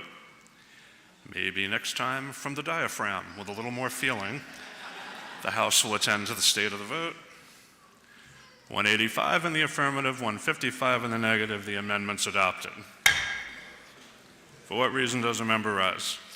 Thank you, Mr. Speaker. To make a motion. State your motion. Mr. Speaker, on Senate Bill 295, I move the previous question. Representative Sweeney moves the previous question on Senate Bill 295. So the question is, shall debate now be limited? A division? Oh, wait, now who wanted the roll call? Representative Tulerski requests a roll call, and it is sufficiently seconded. This will be a roll call vote. Members, take your seats.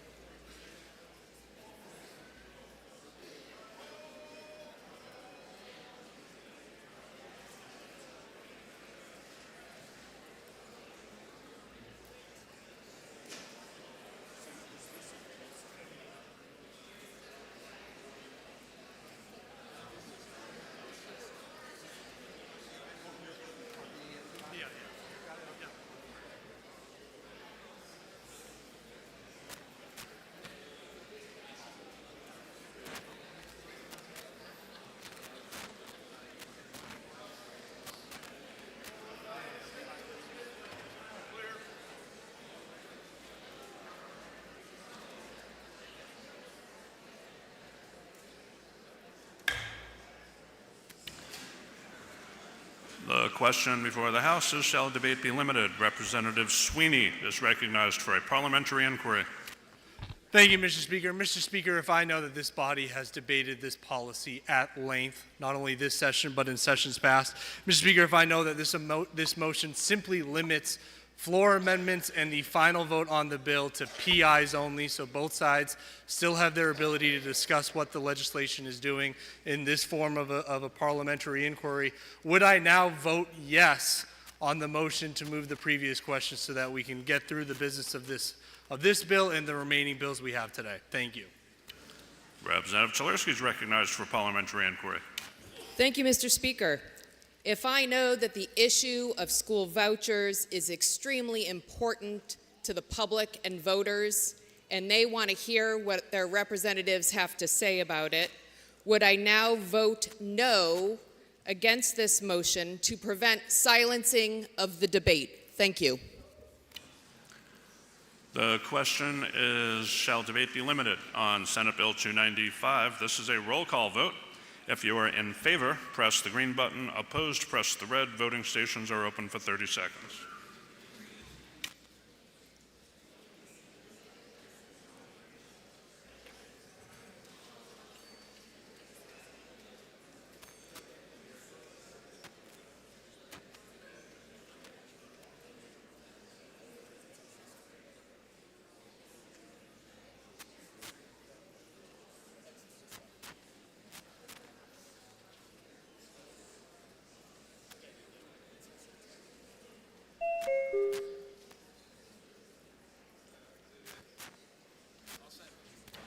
Have all members present had an opportunity to vote?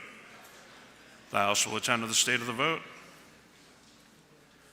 195 in the affirmative, 166 in the negative. The motion is adopted.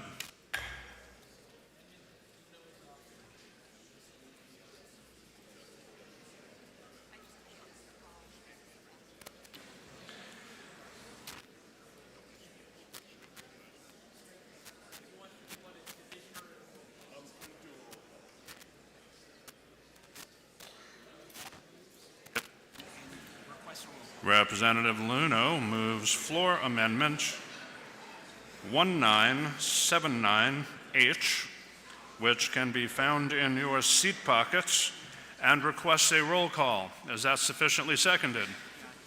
That is sufficiently seconded. This will be a roll call vote. Members, take your seats.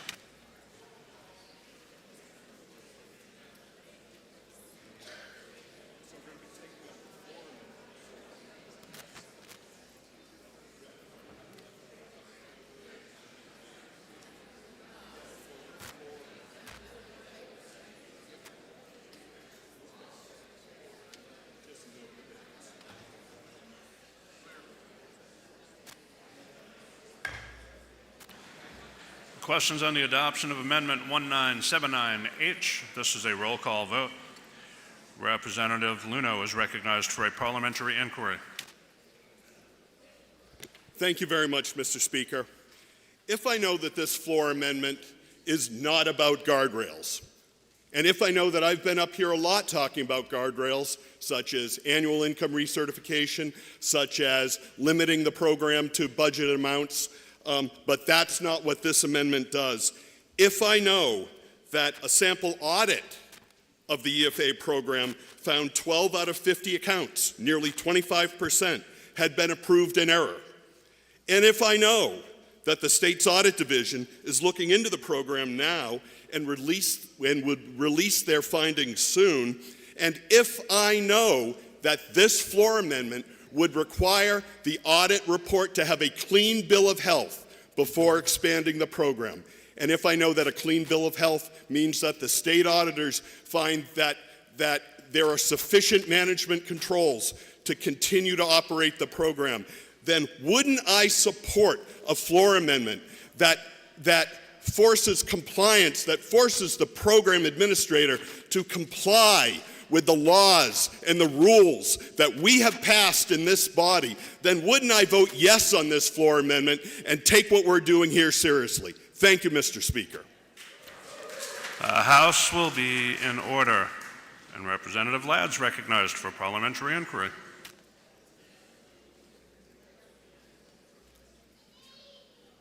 Thank you, Mr. Speaker.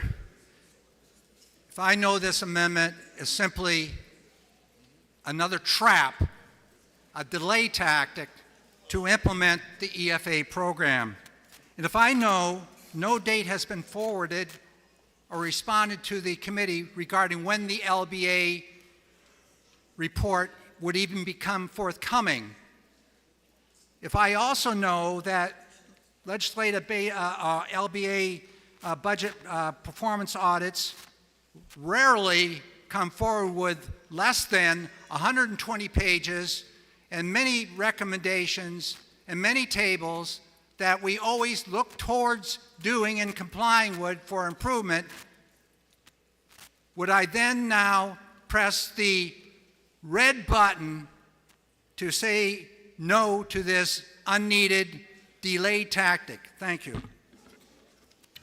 The question is on the adoption of Floor Amendment 1979H. It's a roll call vote.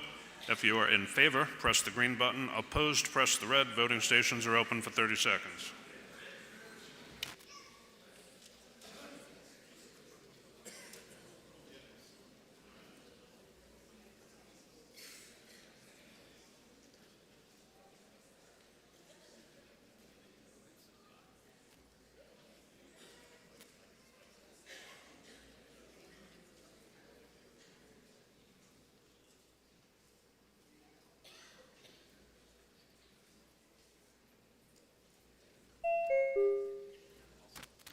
Have all members present had an opportunity to vote?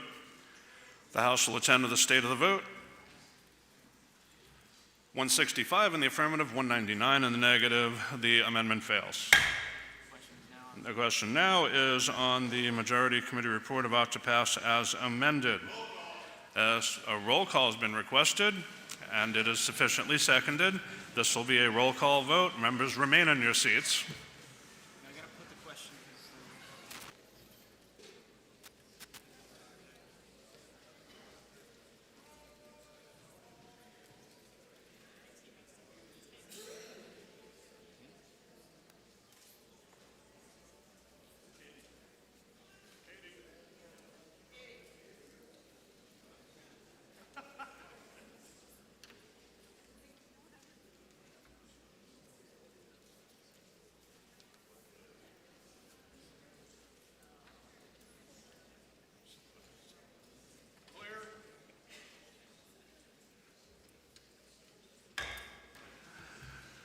All right, the questions on the majority committee report about to pass as amended on Senate Bill 295. Representative Damon is recognized for a parliamentary inquiry. Thank you, Mr. Speaker. If I know that expanding the EFA voucher program to a cost of $100 million when we lack adequate revenues to fund essential needs of New Hampshire citizens, such as Medicaid, state employee retirement, affordable housing, and corrections safe staffing levels. And if I know that we should fund our impressive university system that benefits our economy rather than paying stipends to wealthy families. And most importantly, if I know that the public statewide overwhelmingly and repeatedly oppose this free state marketing scheme, would I now press the red button to end this fiscal irresponsibility? Representative Ladd is recognized for a parliamentary inquiry. Thank you, Mr. Speaker. If I know the EFA program is not a voucher scam, and certainly The not... House will be in order. We have higher standards than a junior high lunchroom. And certainly not a recruiting tool for people moving into New Hampshire. And if I know parents are justified in not wanting their children struggling, being bullied, or who are not academically challenged in a one-size-fits-all school situation. If I know projected costs for the EAF program as asserted by those opposed to the program are incorrectly exaggerated, would I then support the increased number of students eligible for the Education Freedom Account program by pressing the green button? Thank you, Mr. Speaker. The questions on the Majority Committee report of ought to pass as amended on Senate Bill 295. This is a roll call vote. If you are in favor, press the green button. Opposed, press the red. Voting stations are open for 30 seconds.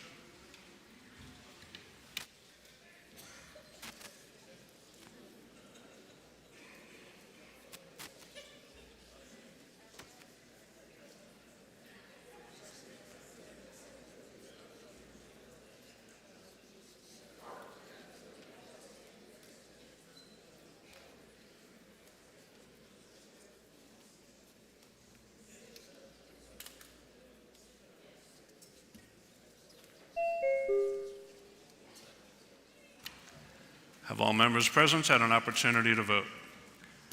The House will attend to the state of the vote. 188 in the affirmative, 176 in the negative. The motion is adopted.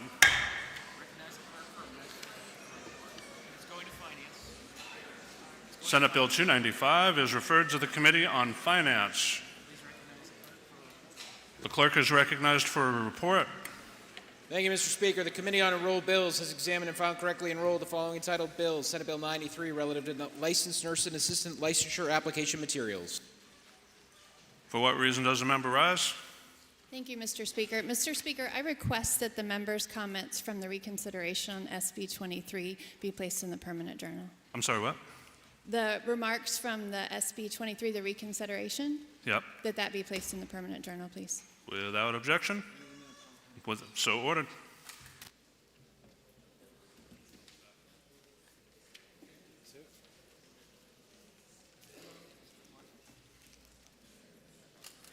Mr. Speaker.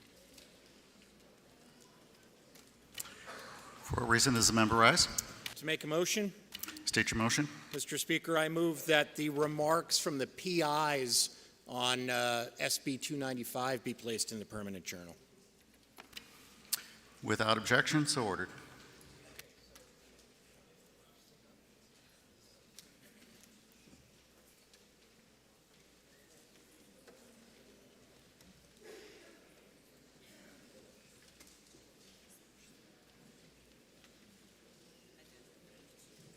The Committee on Executive Departments and Administration, to which was referred Senate Bill 190, an act relative to the State Health Assessment and State Health Improvement Plan Advisory Council and the Commission on the Interdisciplinary Primary Care Workforce.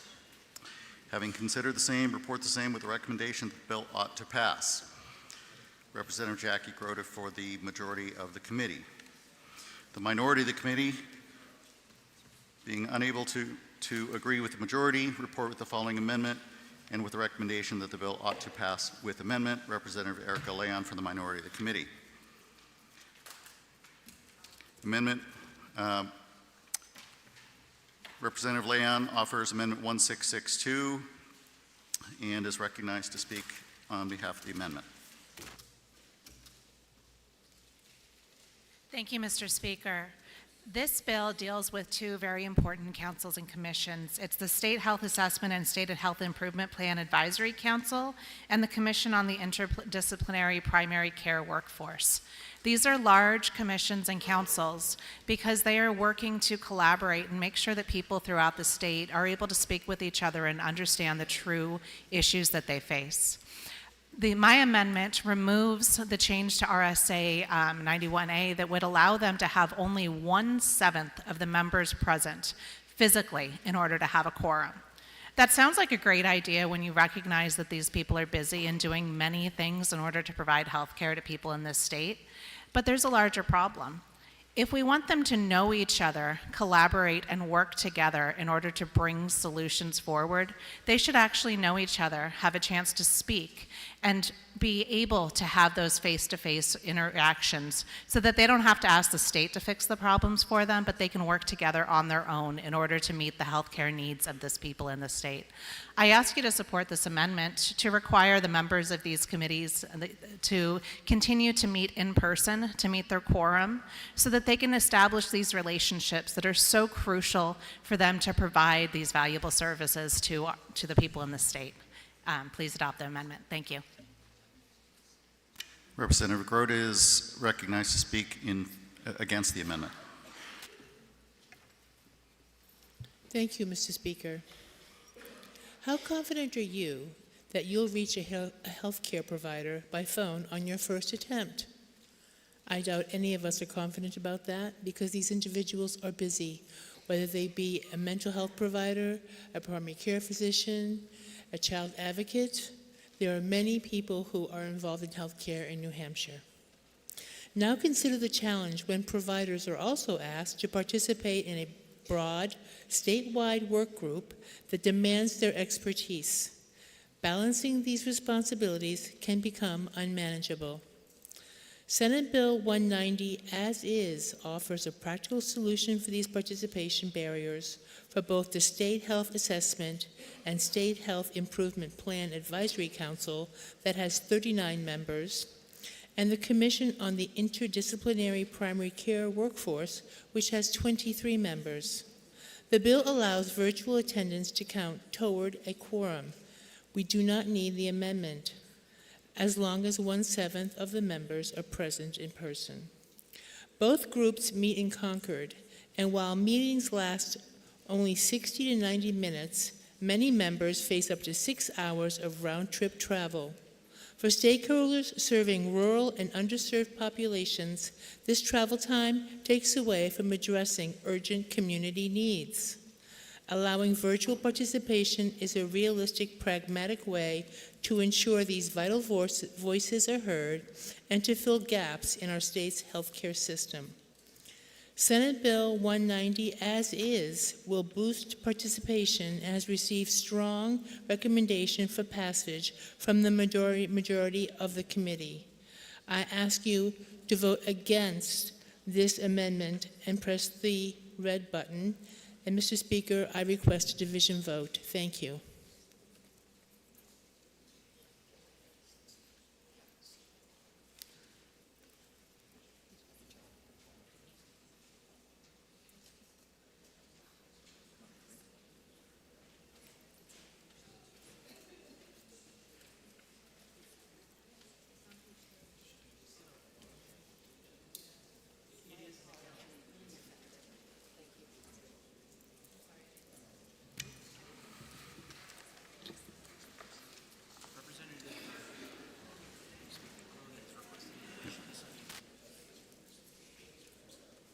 Representative Grote has requested a division vote. This will be a division vote. Members, please take your seats.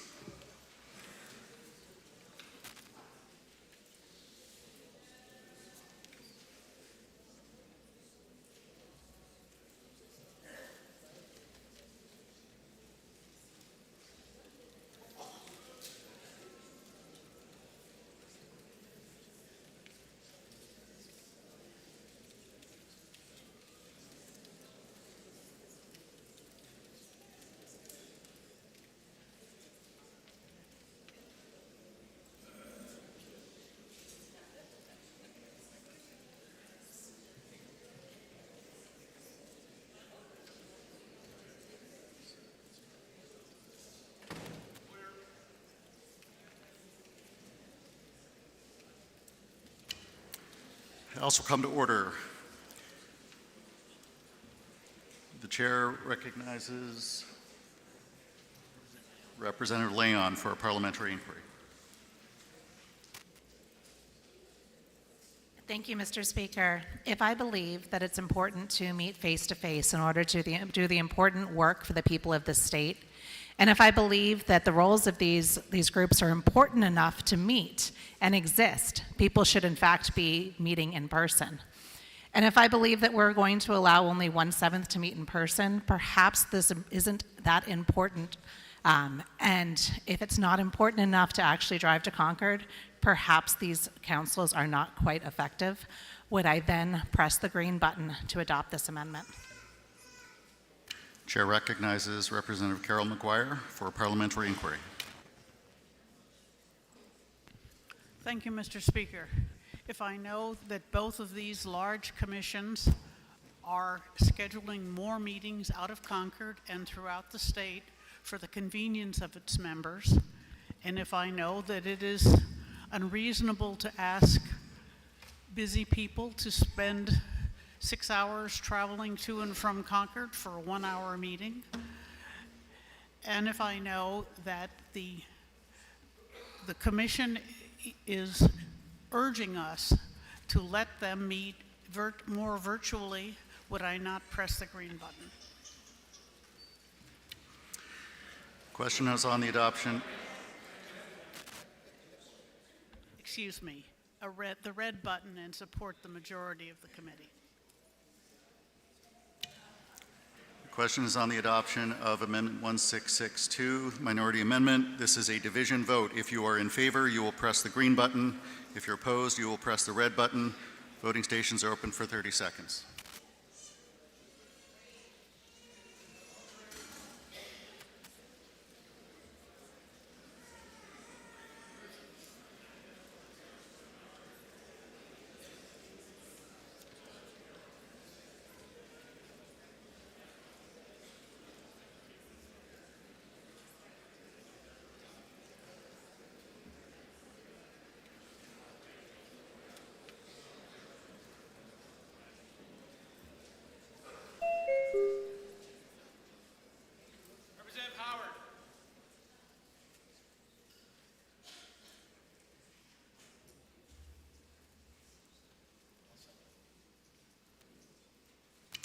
If all members present have an opportunity to vote, the House will attend to the state of the vote.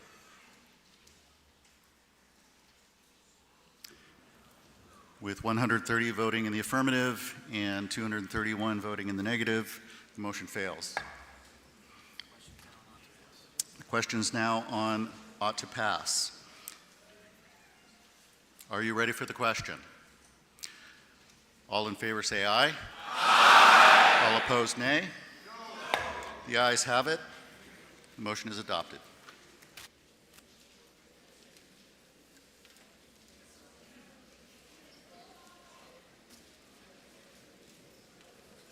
The majority of the Committee on Health and Human Services and Elderly Affairs, to which was referred Senate Bill 251, an act establishing a commission to study the delivery of public health services through regional public health networks and the continued development of coordinated responses to public health incidents and emergencies in New Hampshire. Having considered the same, report the same with the following resolution. Resolved that it is inexpedient to legislate. Representative Matt Drew for the majority of the committee. The minority of the committee, having considered the same and being unable to agree with the majority, report with the recommendation that the bill ought to pass. Representative Gary Woods for the minority of the committee. Chair recognizes Representative Woods to speak against the committee report.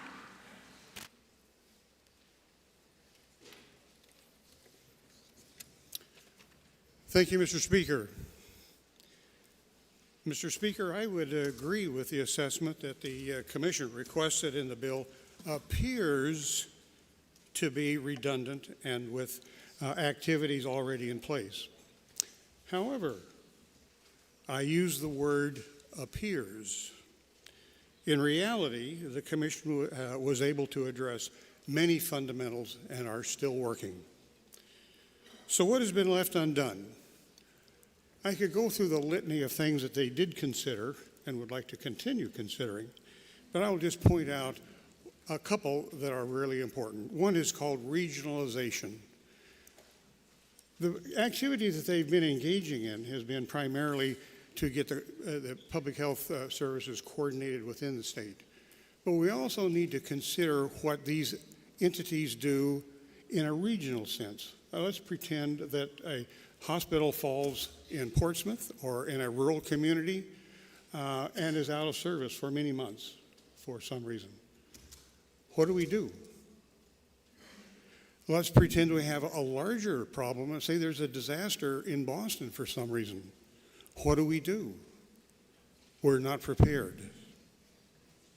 So these are both interstate emergencies, which we need to address, and interstate regions that we need to be prepared for, and we're not. We, especially with Boston, because a lot of our patients go to Boston, and as a consequence, we should be, certainly be aware. Indeed, the Commission itself recognized the need for further work, and I'll read from the last paragraph of the Commission's report dated November 1st of 24. And I quote, "In order for the Commission to fully and properly explore its primary recommendations, along with the late but essential conversations with DHHS leadership, the group agreed we needed more time and respectfully request an extension." Mr. Speaker, considering that there is work to be done and in a regional way, and we have a commission that has done a lot of work, and they're asking to continue their work, please let us honor their request and allow them to continue. Would then I press the red button so another motion can be made?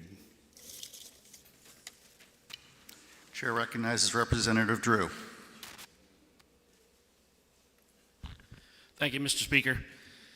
This is yet another commission. We have many commissions. We have trouble staffing them. And this commission in particular is covering a subject that we already have an extensive state bureaucracy that is expressly built to deal with this problem, the Bureau of Emergency Preparedness, Response, and Recovery at DHHS. So please vote green on ITL. Thank you. A division vote has been requested. This will be a division vote. Members, please take your seats.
The House will come to order. Chair recognizes Representative Weber for our parliamentary inquiry. Thank you, Mr. Speaker. Mr. Speaker, if I know that this is not a new body, but it's a body already in existence, and if I know that the existing body has requested us to have an extension to continue its important work, would I now press the red button so an ought to pass motion may be made? Chair recognizes Representative Wayne McDonald for a parliamentary inquiry. Thank you, Mr. Speaker. Mr. Speaker, if I know that commissions are always created for noble purposes and with the best of intentions, but if I also know that the leadership of both legislative bodies, state agencies, and others struggle to find individuals who are willing to serve on them, and if I know that many who may agree to serve on these bodies often fail to participate on a regular basis, and if I know that the track record of commissions is mixed at best and has generally proven not to be an effective manner in which to address important issues, and finally, Mr. Speaker, if I know that there are already other bodies that can serve the purpose of this particular proposed commission better, then, Mr. Speaker, would I push the green button and vote this bill inexpedient to legislate? Thank you, Mr. Speaker. The question is on the majority motion of inexpedient to legislate on Senate Bill 251. This is a division vote. If you are in favor, you'll press the green button. If you're opposed, you'll press the red button. Voting stations are open for 30 seconds.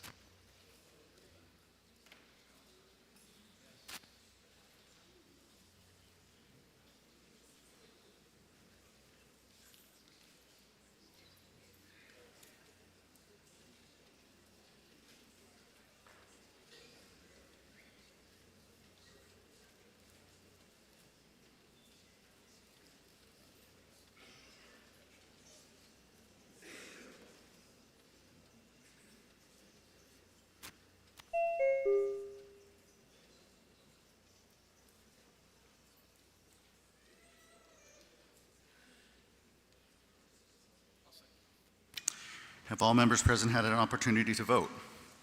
The House will attend to the state of the vote. With 202 voting in the affirmative and 157 voting in the negative, the motion passes. Chair recognizes the clerk. Thank you, Mr. Speaker. Mr. Speaker, pursuant to House Rule 47F, the Chair of Ways and Means has waived off the second committee referral of Senate Bill 173, and pursuant to House Rule 47F, the Chair of Finance has waived the referral of Senate Bill 292 to the Committee on Finance.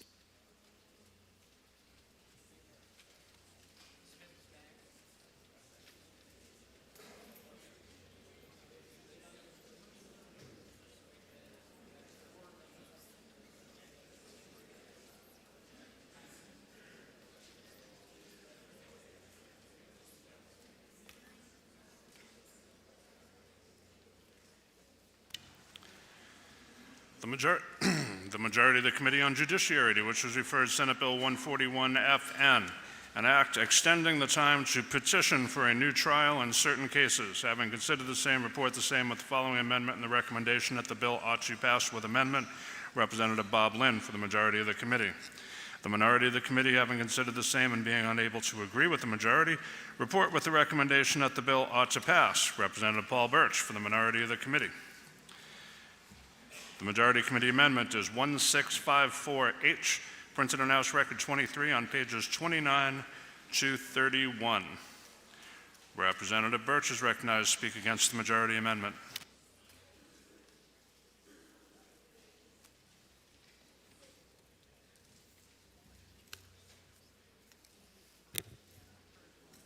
Thank you, Mr. Speaker. Since 1878, the following liberty protection has been in our statutes. A new trial may be granted in any case when through accident, mistake, or misfortune, justice has not been done and a further hearing would be equitable. Not complicated, and SB 141 is received from the other body is not complicated. It does not need to be, it's one page. I would note that the very first thing this amendment does is eliminate that pesky 1878 statute from criminal cases. Gone.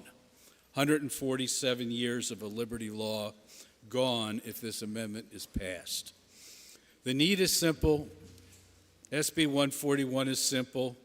It simply extends the time for filing a very small subset of claims, a petition for a new trial based on new evidence of innocence.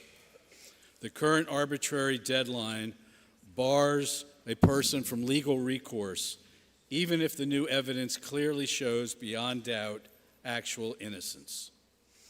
The amendment is bursting with guardrails, barriers, technicalities, call them what you wish, that goes on for 5 pages, full of ways to block citizens from simply getting their day in court to show that, quote, justice has not been done. Let me give you just one example. The amendment states that the petitioner must swear that he is innocent of the crime of which he is convicted under penalties of perjury. Perjury in New Hampshire carries a penalty of 7 years in jail or a fine up to $4,000. So, an example from real life. A guy comes into my office. He was found guilty of an armed robbery of a 7-Eleven on weak evidence, had always maintained his innocence, got a 2-year jail sentence, is now on parole. Another person gets arrested for a bunch of armed robberies, and in cleaning up all of his cases, says that he did the armed robbery that my guy was convicted of. So the guy comes into my office, wants to file a motion for a new trial. Sounds like a good idea, right? Well, not from where I sat. I explained to the guy, and I'm going to update it now to the current situation, that if a jury doesn't believe that other guy's confession, they may say he's a lowlife and we're not going to listen to it all, and he gets convicted, he can now not only get whatever he's resentenced to, but he stands the possibility of 7 more years in jail just for having filed a petition to come in. I don't know I would not recommend to him that he would file a petition for a new trial even when somebody else has confessed to the trial. It's better that he walk out the door than throw the dice. Basically, this amendment creates a roadblock to filing petitions. The majority suggests that barriers in this amendment blocking claims are necessary because otherwise the courts will be flooded by frivolous suits, that this will be a free trip to the courthouse, that bored prisoners will file these petitions in numbers too many to count, and the courts have better things to do with their time than deal with the question of whether innocent granted staters should get a hearing or not, and that the courts will be crippled. None of these imagined horrors are supported by testimony, facts, or evidence.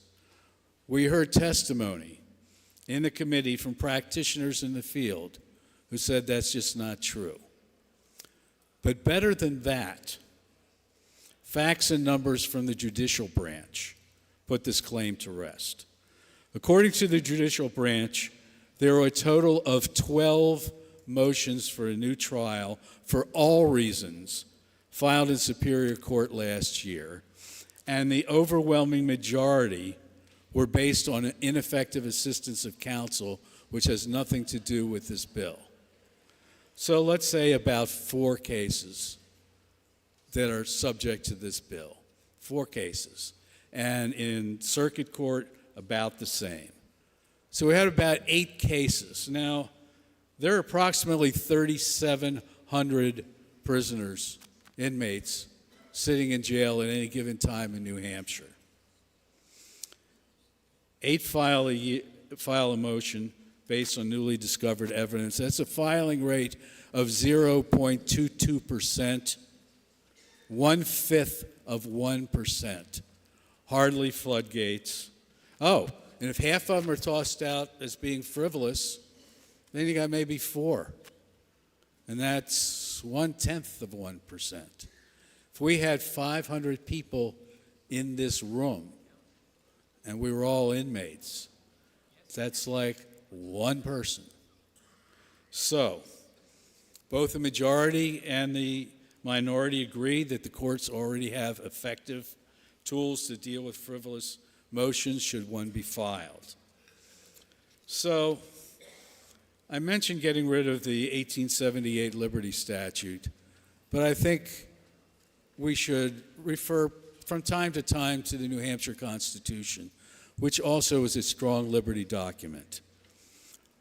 Part 1, Article 14, every subject of this state is entitled to a certain remedy by having recourse to the laws for all injuries he may receive in his person, property, or character.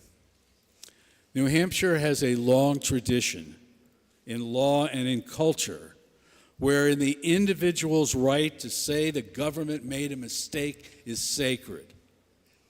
It's been in our foundational documents since 1784. The government must not deny our citizens this fundamental right by 5 pages of technicalities, barriers, or so-called guardrails. Please vote red on this amendment so we can have a vote on the original bill. Thank you, Mr. Speaker, and I would ask for a division vote. Representative Lynn's recognized to speak. Thank you, Mr. Speaker. Colleagues, contrary to the remarks of our colleague from Westmoreland, the issue before us is not nearly as clear-cut as he makes it out to be. First of all, I think it's important to understand, who does this bill apply to? It applies to people who have either been convicted after trial or have admitted their guilt and pleaded guilty to a crime, who have been represented by competent counsel throughout the proceeding, who have had an opportunity to appeal their convictions to the New Hampshire Supreme Court and have lost that appeal. In short, people who have been granted all the rights to which they are entitled under the Constitution and have been determined to be guilty of a crime. Even after all of the above process, the law allows such persons to move for a new trial, and as my colleague quoted, when through accident, mistake, or misfortune, justice has not been done, and a further hearing would be equitable. But current law imposes a 3-year time limit after the original judgment within which to seek a new trial. It is this time limit which both the underlying bill, which my colleague supports, and the amendment now before us, which the committee majority supports, seeks to change. And both sides of the debate agree that a change is needed. The issue in dispute is how far that change should go and whether there should be reasonable limits to prevent abuse.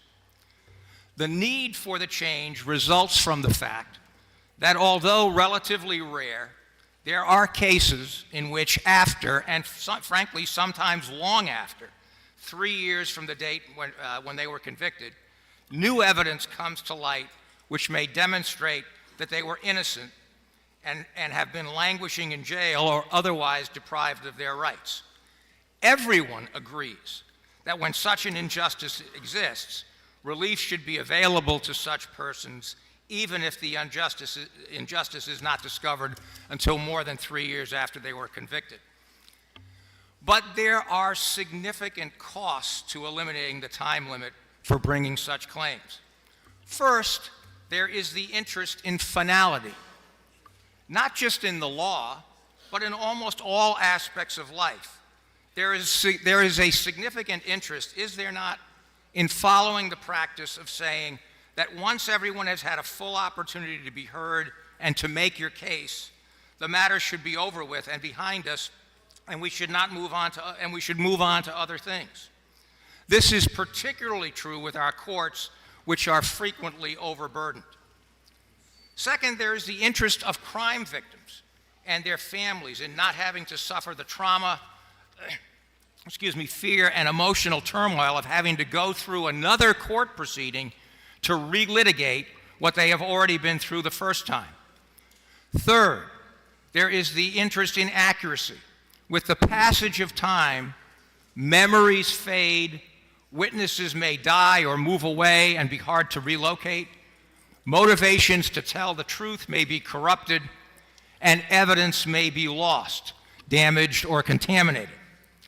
And remember, because the state has the burden of proof in criminal cases, the risk of being prejudiced if any of these contingencies occur will very likely fall much more heavily upon the prosecution than upon the defendant. In short, allowing for a new trial many years after the crime occurred often makes it significantly less likely that the state will be able to secure the conviction even of a person who is actually guilty of the crime. And this reality, combined with the obvious desire to get out of jail of persons serving long sentences and who have nothing but time on their hands, provides ample motivation for prisoners to file non-meritorious, indeed not infrequently frivolous requests for new trials. I want to make it clear, I do not suggest that any of these factors are sufficient reasons for denying relief to a person who has been wrongfully convicted. To do so would be fundamentally at odds with our values. But I do say that these factors make it imperative that we proceed with care and caution. The amendment before us balances the competing interests I just described. The underlying bill does not, which is why a bill very similar to it that was before us last year that was passed last year was vetoed by the governor. The bill as it comes to us from the other body allows a motion for new trial to be filed without time limits based merely on any kind of allegation of newly discovered evidence. It would apply to both felony and Class A misdemeanor convictions. It does not require the person to even assert that he or she is actually innocent. And it does not require that the new evidence have a bearing on the issue of guilt or innocence. So, for example, it could be invoked by a person who was caught red-handed in possession of a large amount of fentanyl and who does not dispute this fact, but asserts instead that there is new evidence relating to the grounds justifying the obtaining of an arrest or search warrant that led to the seizure of the drugs. This is the kind of issue that often has nothing whatsoever to do with the issue of guilt or innocence, and there is no reason that such claims should be allowed long after the case is over. But the underlying bill would allow that. The amendment supported by the committee majority allows motions for new trial based on claims of newly discovered evidence to be filed without the restriction of the 3-year time limit, but imposes reasonable conditions on such filings. First, it applies only to felony convictions. These are the ones most likely to involve significant prison sentences or other collateral consequences. Misdemeanor convictions for requests for new trial still can be made, but those must be made within 3 years. Second, the defendant must assert under oath that he is not guilty of the crime. Third, he must explain in the motion exactly what the new evidence is, why it was not available at the original trial, and how it will exonerate him.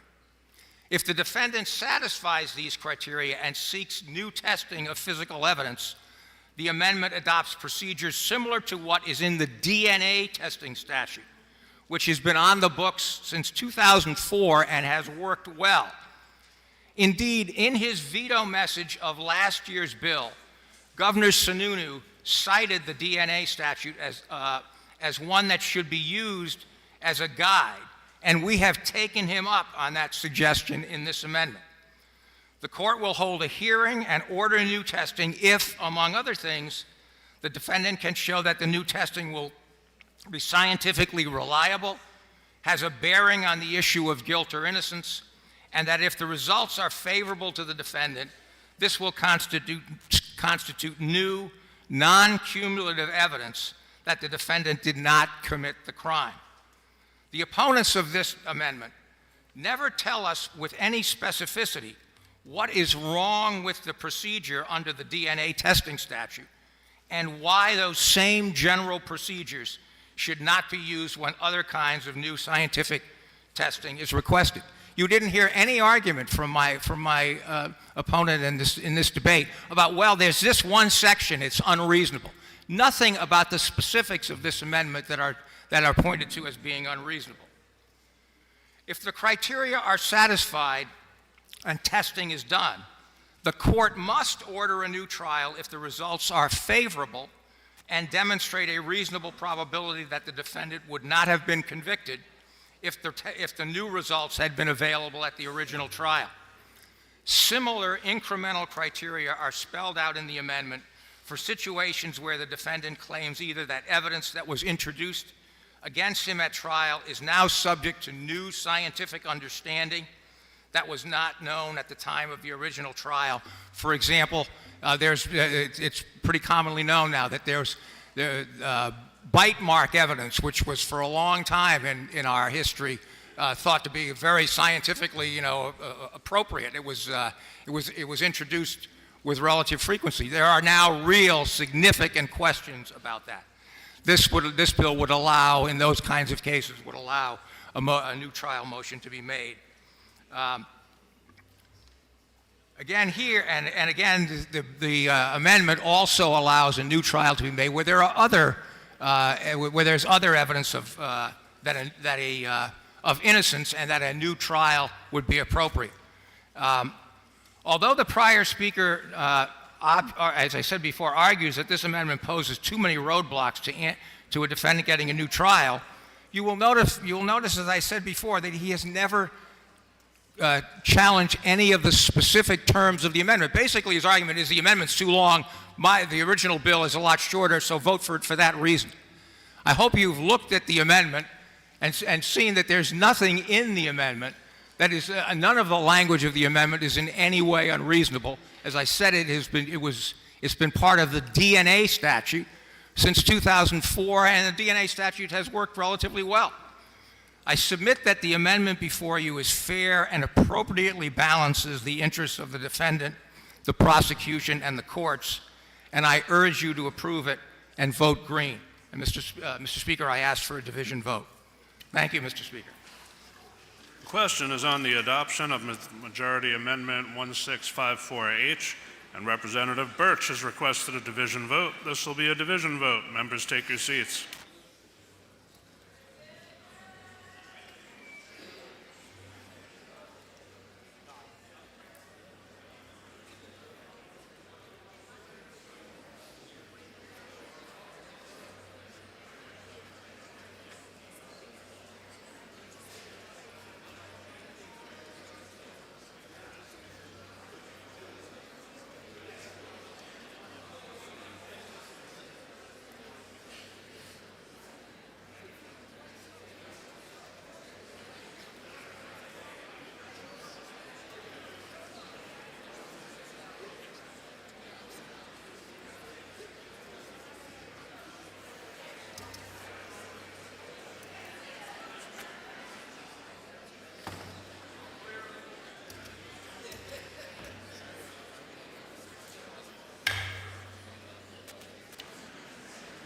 The question is on the adoption of Majority Committee Amendment 1654H.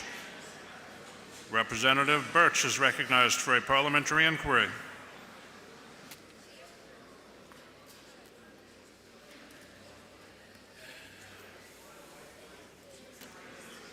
All right, the House will be in order. Let's hear him.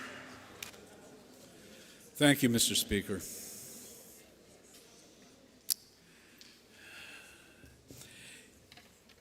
If I know that during my career involved in criminal cases that I pled many people guilty despite their profession of innocence and despite my belief that a jury might well believe that they were innocent because of the cost-benefit analysis of the risk of going to trial and the penalties. And if I know that I selected one problem out of the bill so as not to speak forever, but I could also mention, for instance, that all of those affidavits about scientific evidence and what the scientific community says about this and that, which the petitioner would be required to file, again, under pains and penalty of perjury from his or her jail cell. And if I understand that the ability to do that is virtually impossible, and if I understand the argument of convenience, that it would be inconvenient to address the few cases that come up annually where there's a legitimate claim of innocence, that the courts do have enough time. The courts handle hundreds, if not thousands, of trials a year, adding one or two more would not be a problem. And if I know... Are we getting to the part where you ask me a question pretty soon? Yes. Yes. Okay, because I wasn't counting, but I'm pretty sure you've exceeded your limit. All right. Finally, if I know that the relationship of the individual to the government is such that if the individual has a beef with what the government has done, that individual should have an ability to prove that in court. Would I then press the red button to defeat this anti-liberty amendment and allow a vote on SB 141 itself? Representative Alexander is recognized for a brief PI. I will be brief, Mr. Speaker. Thank you, Mr. Speaker. If I know this is a pro-liberty bill, but I also know that we need to put some guardrails on this to have a negotiation with the other body and the governor, and if I know that this bill is generally a good idea, but again, we need to continue our work. Thank you. The questions on the adoption of Amendment 1654H. It's a division vote. If you are in favor, press the green button. Opposed, press the red. Voting stations are open for 30 seconds.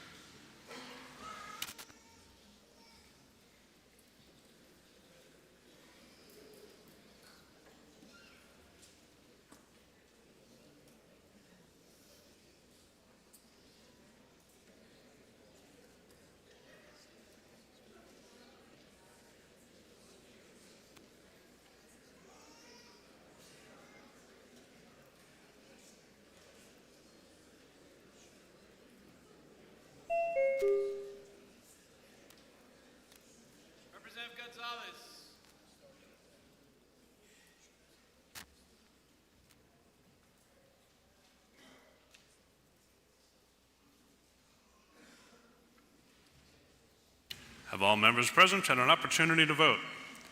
The House will attend to the state of the vote. 172 in the affirmative, 191 in the negative. The amendment fails. The bill is on second reading and open to further amendment. Representative Alexander moves Amendment 1997H, which can be found in your seat pockets, and is recognized to speak to his amendment. Thank you, Mr. Speaker. This amendment it may look familiar. This is a bill that the House has already passed. It has an ominous number, HB 666. This has to do with private library records. Many in the minority disagreed that a public apology and restitution payments were too far. So, I put an amendment that completely got rid of that. So all this does is reassert the House position that private library records should be confidential and protected. So I ask that you vote to put this back onto this bill so that we can send it to our friends on the other side of the wall and hopefully get this bill signed into law. Thank you. Representative Marjorie Smith is recognized to speak against the amendment.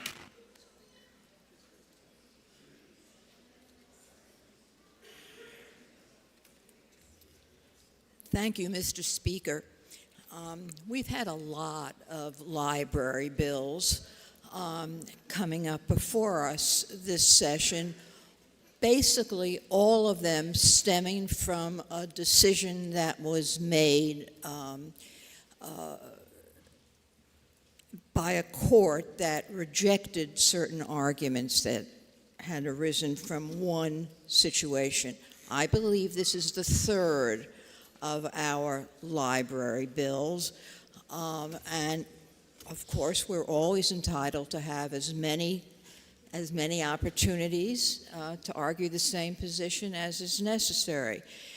The Senate has voted to ITL this bill, this amendment. The maker of the amendment just said that it was the same as a bill that passed us, except it removed the excessive fines, if you remember, of $1,000. But that's not completely accurate because it's also added new language to try to make that effort even more elaborate.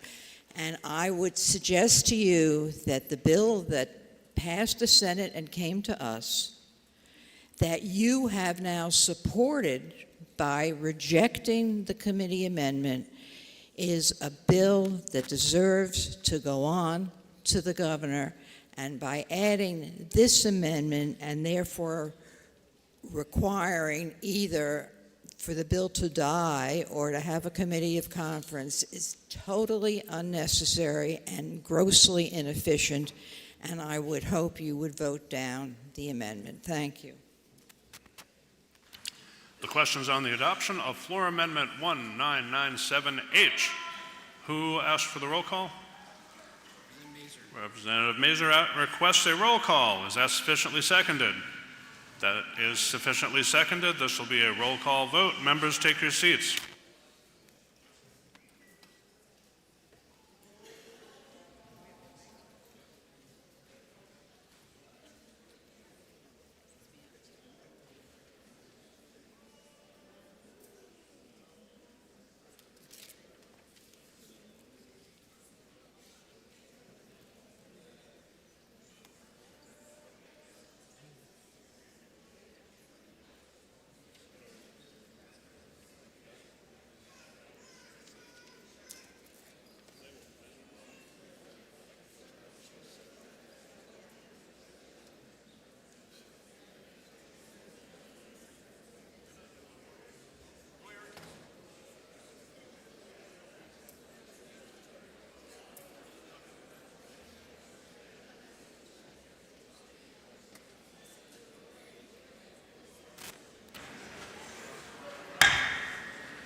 Questions on the adoption of Floor Amendment 1997H. This is a roll call vote.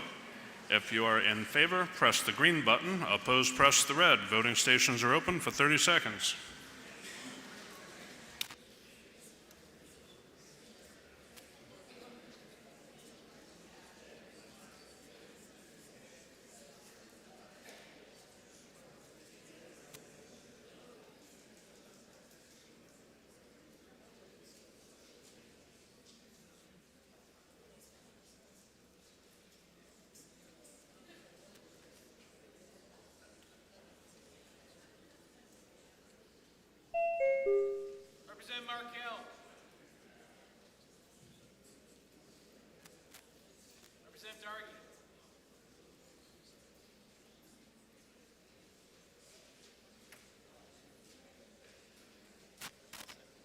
Have all members present had an opportunity to vote? The House will attend to the state of the vote. 192 in the affirmative, 170 in the negative. This amendment's adopted. We are now on to the main motion of ought to pass as amended. We have a request for a division. This will be a division vote. Members, remain on your seats. See if there's anybody out there. Division.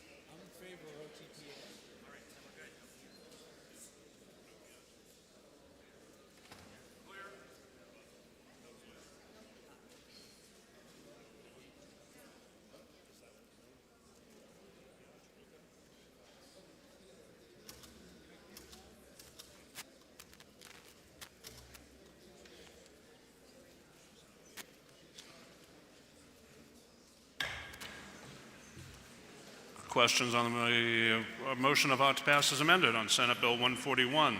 This is a division vote. If you're in favor, press the green button. Opposed, press the red. Voting stations are open for 30 seconds.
all members present had an opportunity to vote?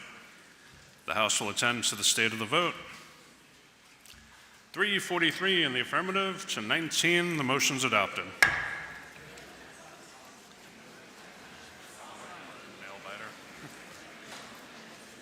The majority of the Committee on Municipal and County Government, to which is referred Senate Bill 105, an act enabling towns to adopt budget caps.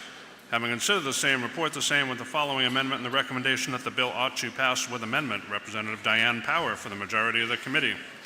The minority of the committee, having considered the same and being unable to agree with the majority, report with the following resolution. Resolved that it is inexpedient to legislate.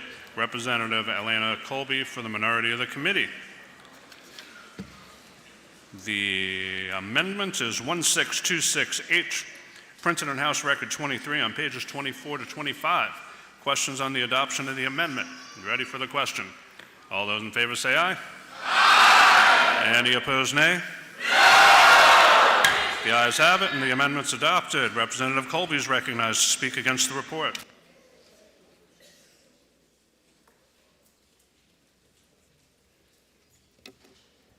Thank you, Mr. Speaker. Mr. Speaker, SB 105 seeks to allow voters to choose whether to adopt municipal budget cap through a thrilling combination of undefined terms and unadvisable metrics. It is being presented as enabling legislation. However, its sections contain very little enabling.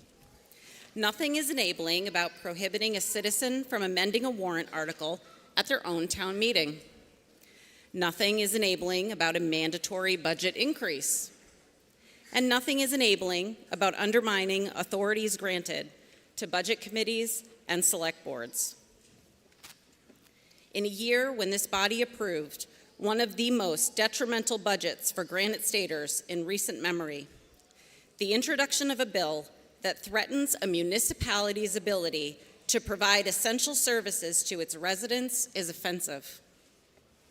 For years, the downshifting of costs onto property taxpayers has required local municipalities to meet basic community needs without adequate assistance from this state. And now, this proposed bill would further hamper a community's ability to navigate the chaos. Municipalities have been continuously stripped of critical revenue sources and grants, and instead of offering flexibility to respond to these changes, this piece of legislation would cripple them year over year. If this body cannot manage its own budget effectively, we have no right to dictate how towns and residents should manage theirs. Municipal leaders dedicate months to meticulously analyzing figures, to craft budgets that allocate only the necessary resources for efficient and effective municipal operations. However, SB 105 would undermine these efforts by eliminating any incentive to pursue cost-cutting measures or to propose lower budgets. It enforces a punitive approach that would require municipalities to start the following year with the previous year's reduced budget, raising one critical question: why on earth would anyone willingly sacrifice any portion of their budget knowing it would lead to a compounding shortfall in the long run? This policy is not just impractical, it's also unsustainable.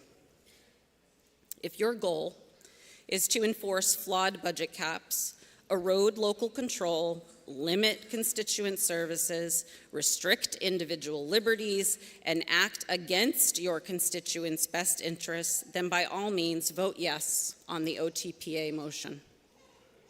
However, if you are committed to ensuring that our communities have the flexibility they need to support their residents, I urge you to vote no, so we can move forward with a motion that will reaffirm our commitment to the people we serve. And Mr. Speaker, I would like to request a division vote.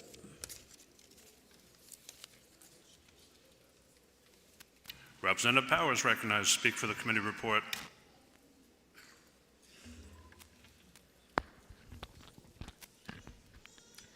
Thank you, Mr. Speaker. I rise in support of the motion ought to pass with amendment on Senate Bill 105.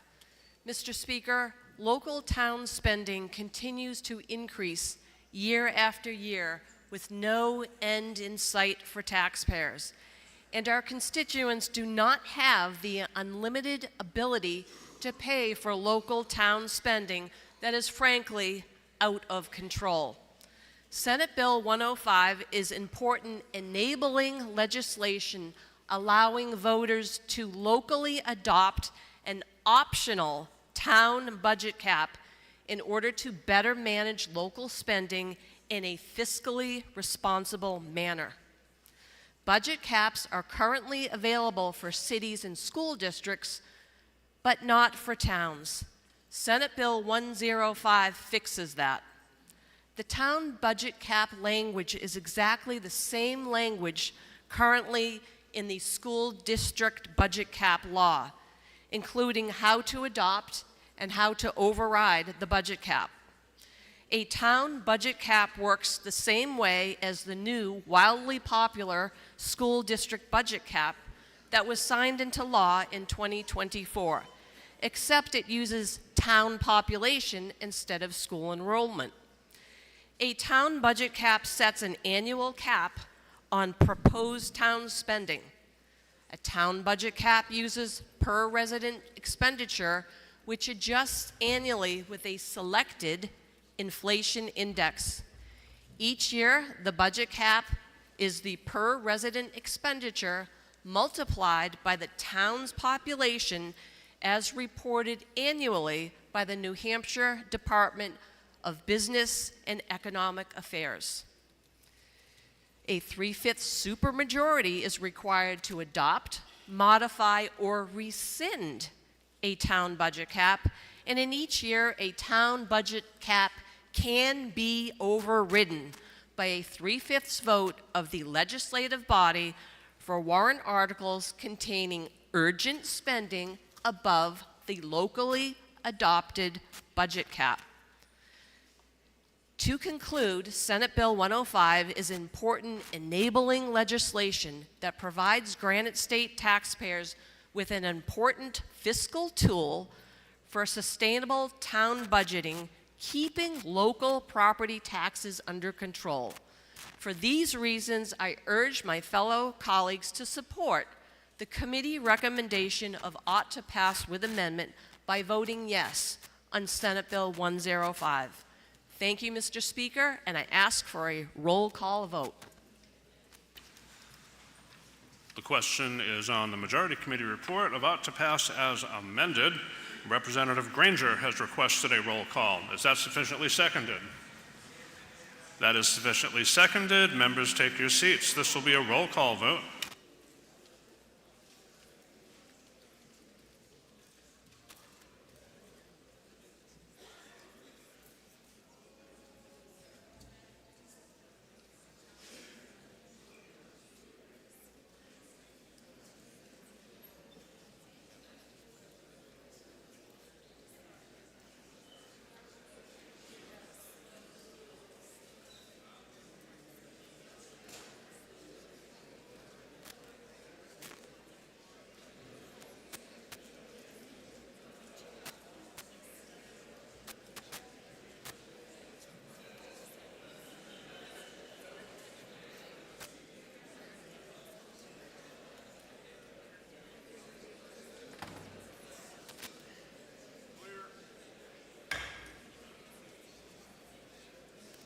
Before we go to the vote, this is a good time to remind members of something. So first of all, when you make a motion, you may not second your own motion, so it's pointless of you to stand up because I will not count you. Also, members need to be at their seats to second a motion, so if you're in the back or in the aisle and do that, I may wave back, but I will not count you. All right, the motion is ought to pass as amended on Senate Bill 105, and Representative Gilman is recognized for a parliamentary inquiry. Thank you, Mr. Speaker. If I know that some folk believe that warrant articles approved by a simple majority vote, simple majority of voters showing up for town meeting is somehow unfair, disenfranchising those who didn't fulfill their civic duty, and this enabling legislation disenfranchises all voters by prohibiting any amendments to the question prior to a vote on it. And if I know a supermajority requirement of 3/5 is actually a mask for the tyranny of the minority, because that little majority of 1/5, 20% of the votes, makes or breaks the question. And if I know the number of options in this bill to get to an equation to calculate a budget cap using a choice of inflation indices, population estimates, percentages, or flat-out dollar figures is not enabling a good decision, but it is just discombobulating. Would I then press the red button and stop voters from heads exploding? Thank you, Mr. Speaker. Representative Powers recognized for parliamentary inquiry. Thank you, Mr. Speaker.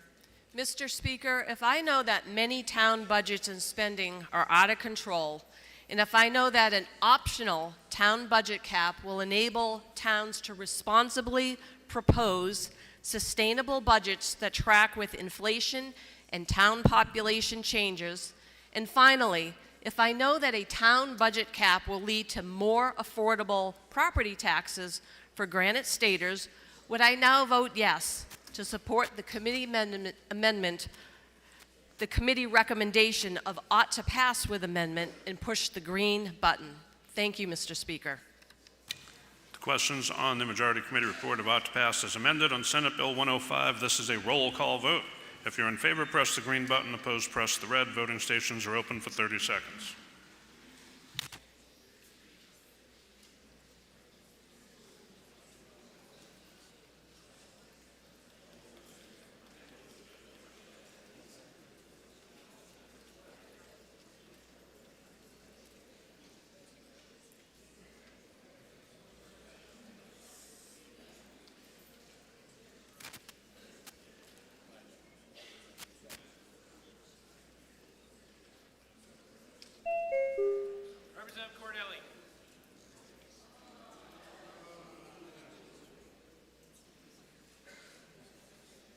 Representative John McDonald.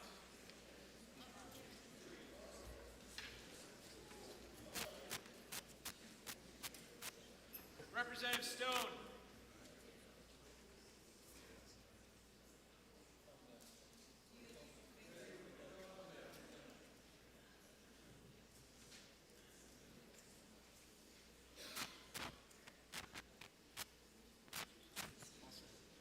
Have all members present had an opportunity to vote?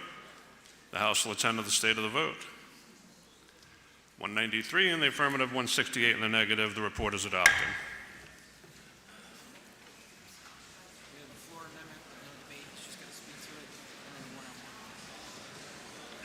The Committee on Public Works and Highways, to which was referred Senate Bill 153FN, an act relative to expedited driveway permitting of major entrances for residential use of 20 units or greater. Having considered the same, report the same with the recommendation that the bill ought to pass. Representative Richard Brown for the committee. The bill is on second reading and open to further amendment. Representative Mills moves floor amendment 1876H, printed in House Record 23 on page 32, and is recognized to speak to the amendment. Thank you, Mr. Speaker. Mr. Speaker, this is a very, very simple amendment. SB 153 is a bill that allows an expedited process for developers to obtain driveway permits for new construction of 20 or more units. The Senate forgot to include language for an option to deny a permit. This amendment corrects the problem. Please vote green. Thank you, Mr. Speaker. The questions on the adoption of Amendment 1876H. Are you ready for the question? All those in favor say aye. Aye. Any opposed, nay? The ayes have it, and the amendment's adopted. Now on to the main motion of ought to pass as amended. Representative Bohm is recognized to speak against the committee report. Thank you, Mr. Speaker. I'm here to speak against the OTP on SB 153. You will notice that the vote with committee was 14-2. I was one of the two.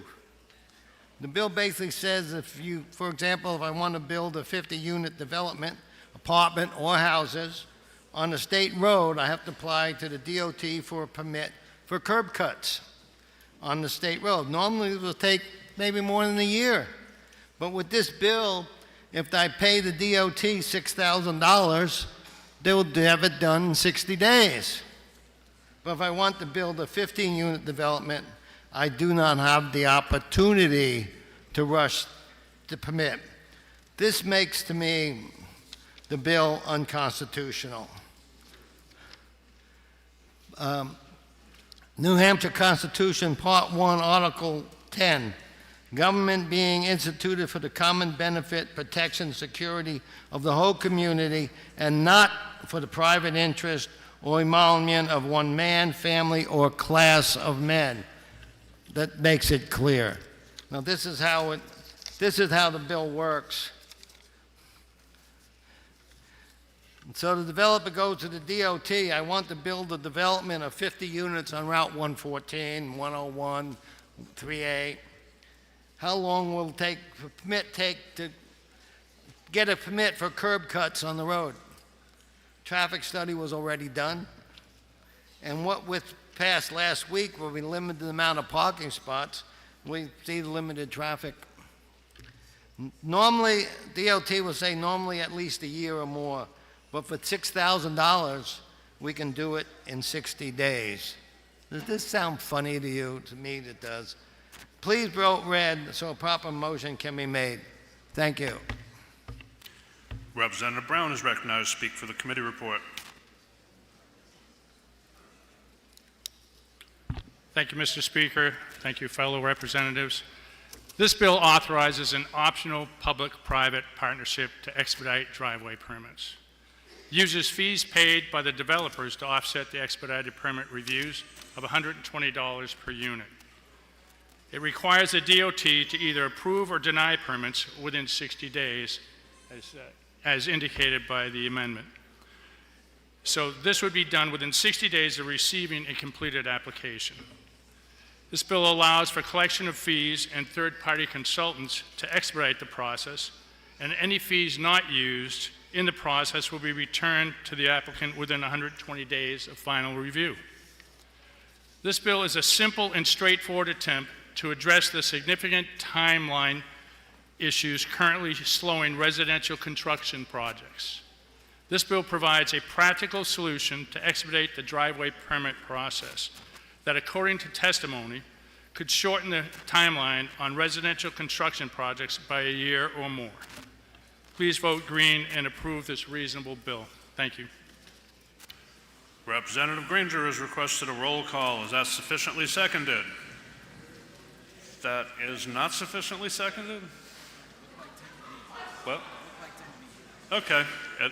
It is sufficiently seconded. We didn't count Granger, right? Okay. This will be a roll call vote. Members, take your seats.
Questions on the Majority Committee report about to pass as amended on Senate Bill 153, and it's a roll call vote. If you are in favor, press the green button. Opposed, press the red. Voting stations are open for 30 seconds.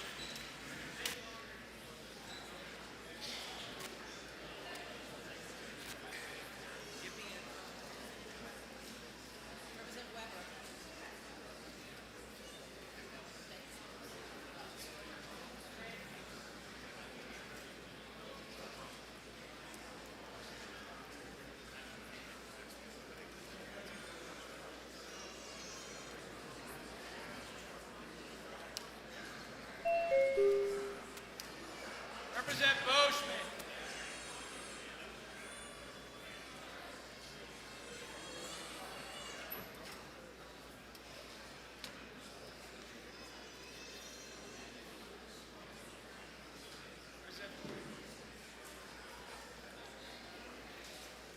Represent Corcoran.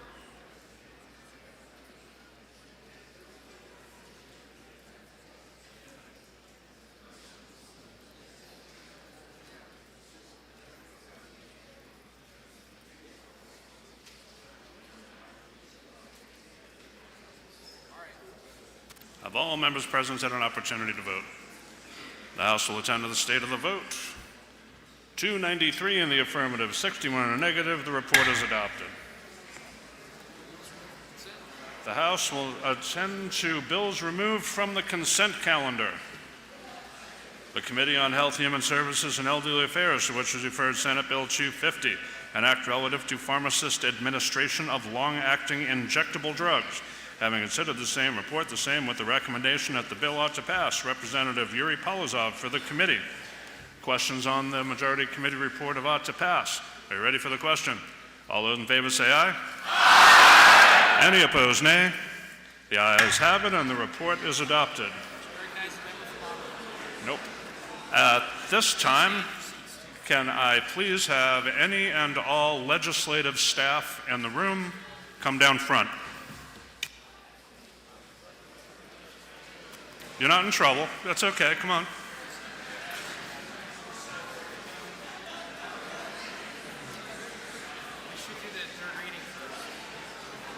I want to do it now while they're in the room.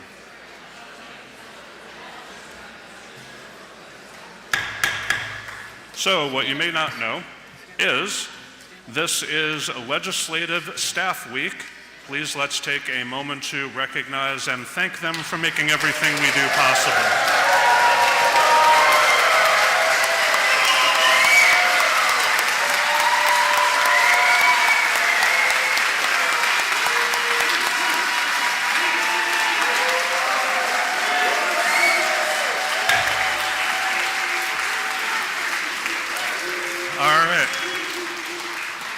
And maybe on your way out, if you see staff on your way out, just stop and say thank you. They put up with us. I don't know how.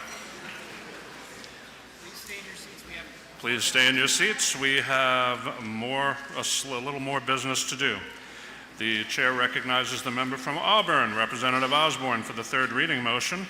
Thank you. Resolved that the House now adjourn from the early session, that the business of the late session be in order at the present time, that the reading of bills be by title only and resolutions by caption only, and that all bills ordered to third reading be read a third time by this resolution, and that all titles of bill be the same as adopted, and that they be passed at the present time, and when the House adjourns today, it be to meet at the call of the chair.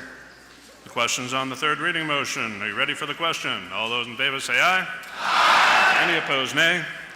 The ayes have it. The motion's adopted. Representative Aaron is recognized for an announcement.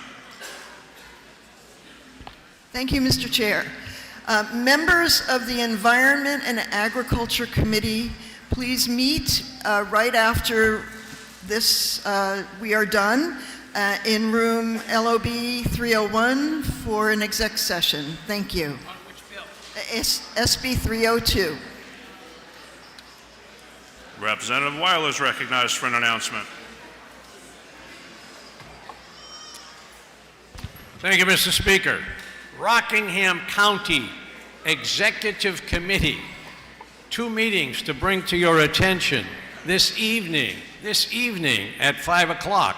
We will have the public hearing. You may be interested in hearing that. And tomorrow morning, 9:30, again in the auditorium, the executive committee will meet for the quarterly review.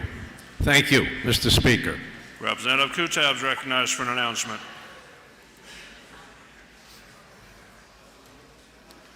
Thank you, Mr. Speaker. On behalf of the Granite Bridge Legislative Alliance House Caucus, I want to invite all House members to have up to 3 paid one-on-one meals with a colleague from across the aisle before the end of this year's session.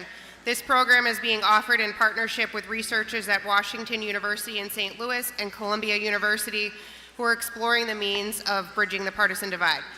Don't worry, nobody will be crashing your meal, and there's no sneaky strings attached. There's an optional interview later on. The meals will not trigger the need for gift declarations to be filed, and you can even list members that you do not wish to be paired with when you sign up. If you're interested in participating, there's a brief form at breakingbreadnewhampshire.org, and the link will also be in tomorrow's House calendar. The deadline for registering is Sunday, May 18th, and once you're registered, you'll be paired up with another legislator, and it's up to you to set up the meal. I hope you'll take advantage of this, and please reach out to me or my GBLA co-chair, Rep. Turer, if you have any questions. Thank you. Representative Dan McGuire is recognized for an announcement.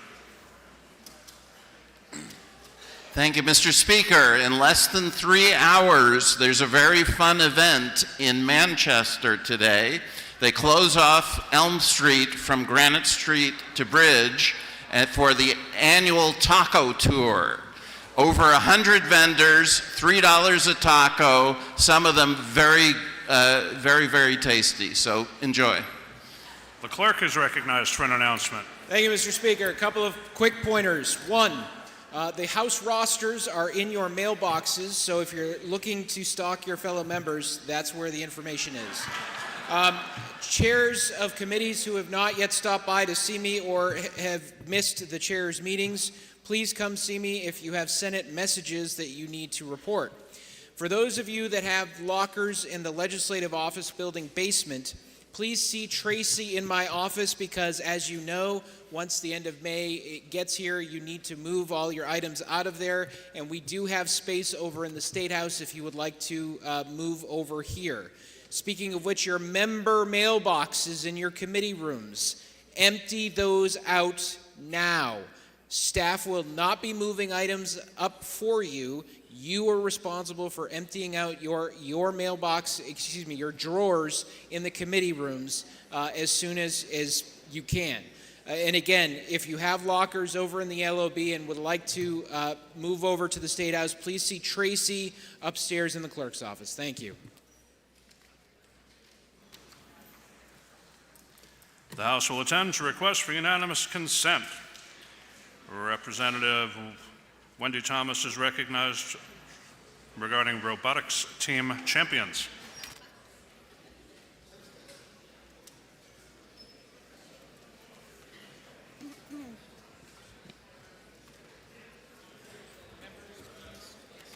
Members, please exit quietly if you are not staying for this, and you really should stay for at least the next one. Okay. Colleagues, because they didn't come to brag, we've come on their behalf. This past week, Chop Shop 166 of Merrimack High School achieved something truly extraordinary. At the first Robotics World Championship, their alliance placed 4th in the world. Yes, 4th.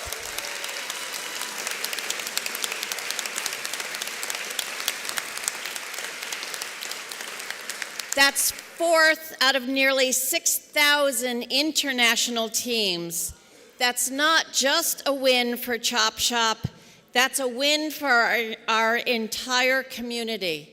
It's the result of years of hard work, innovation, collaboration, and leadership by a dedicated group of students and volunteer mentors. Chop Shop isn't a one-time victory either. Chop Shop has a long legacy of excellence, not only in building robots, but in building character, confidence, and lifelong skills in STEM and teamwork. This is not an exclusive club. This is a welcoming family.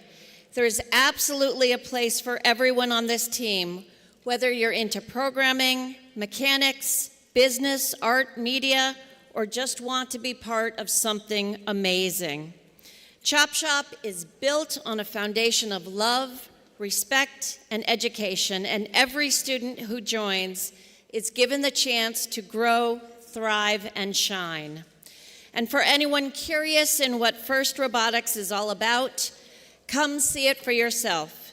Their events are open to the public, and the next off-season competition, Mayhem in Merrimack, will be held at the Merrimack High School on May 17th. You won't just be watching robots, you will be watching the future in action. Congratulations to Chop Shop 166. Your achievement is nothing short of world class. Thank you.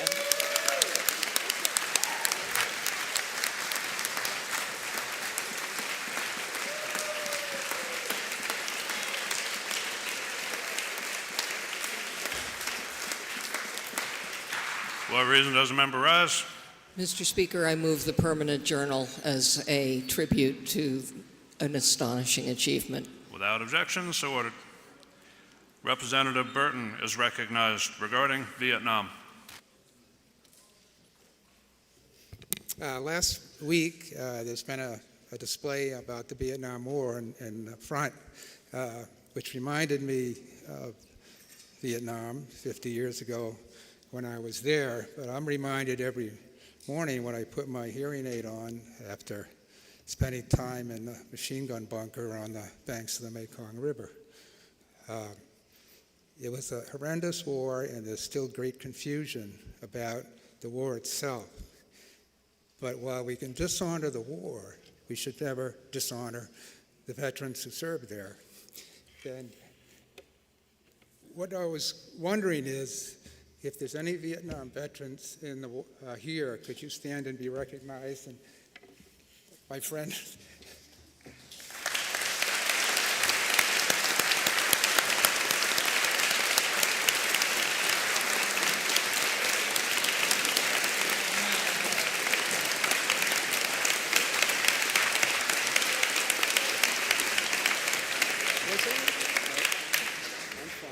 Thank you.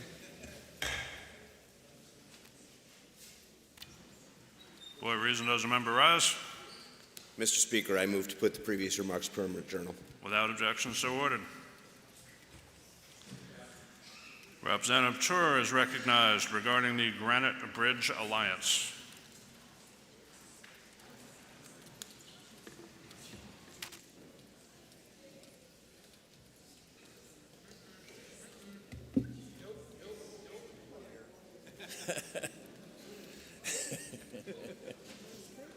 She had to go around.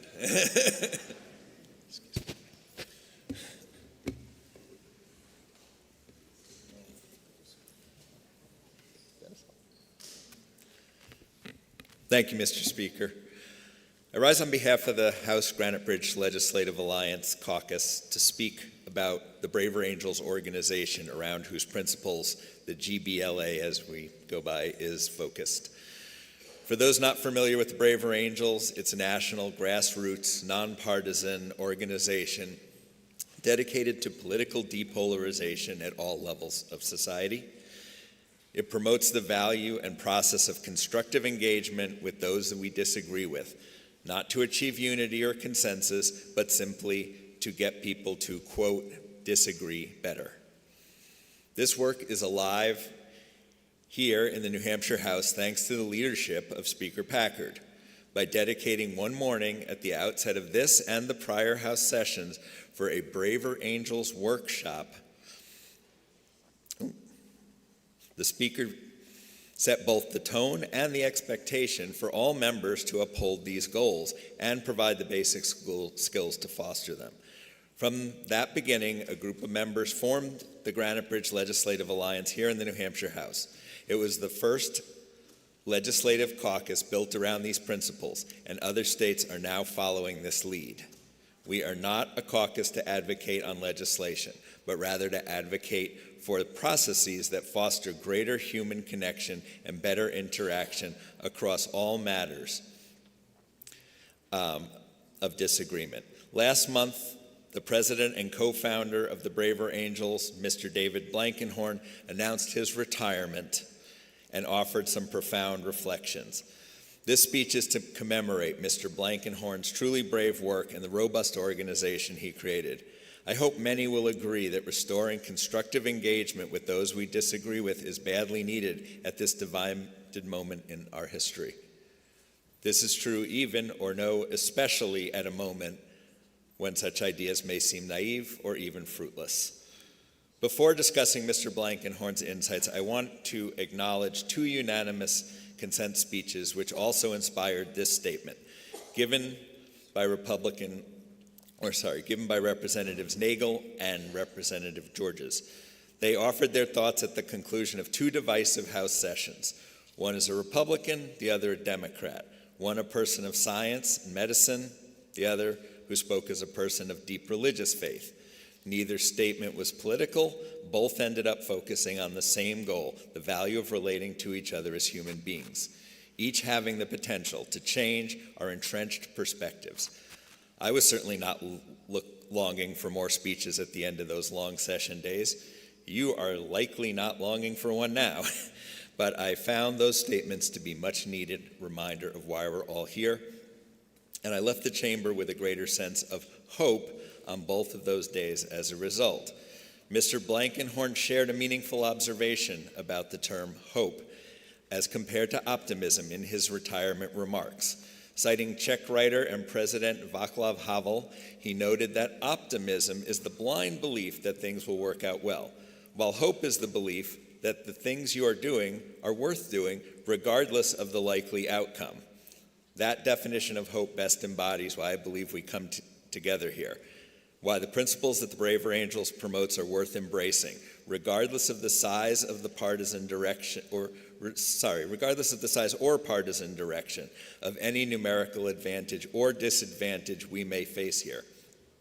Yes, this session we come knowing that the nature of many bills and the outcomes of many votes are largely foretold, but that must not become an excuse to abandon the possibility that our ideas can shape and be shaped by purposeful engagement with those we disagree with to achieve a better outcome.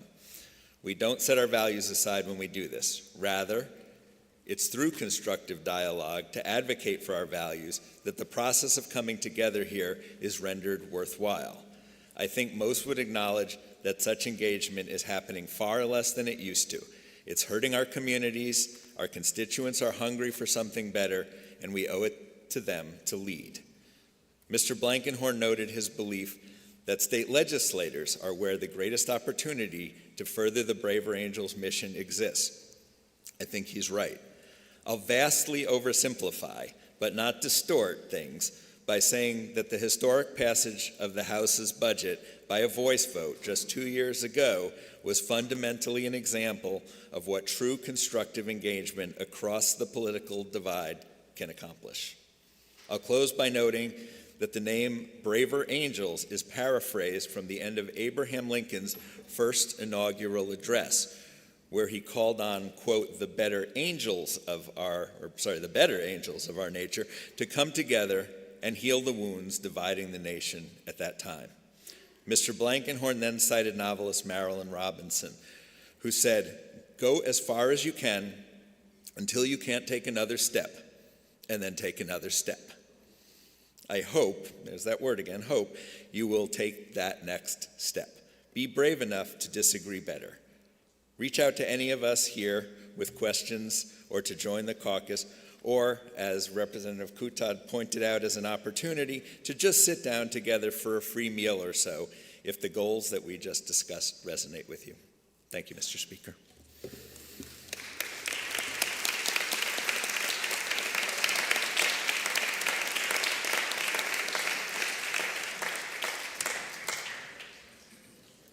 For what reason does the member rise?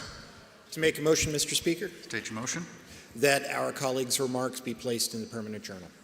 Without objection. Representative Wade is recognized for unanimous consent.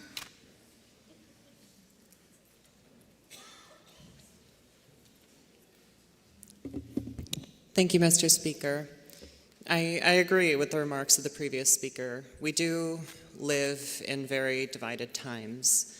And today I'm here to talk about immigration, which is a very divisive topic for many of us here in the legislature. And I'm here to share the story of one man who I've had the honor to interact with and work with his family and get to know them.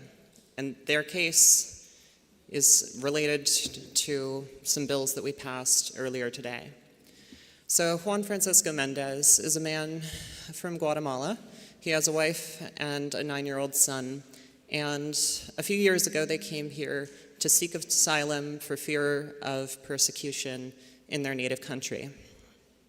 And his wife and his son received asylum status, and he was still awaiting his hearing to get his asylum status.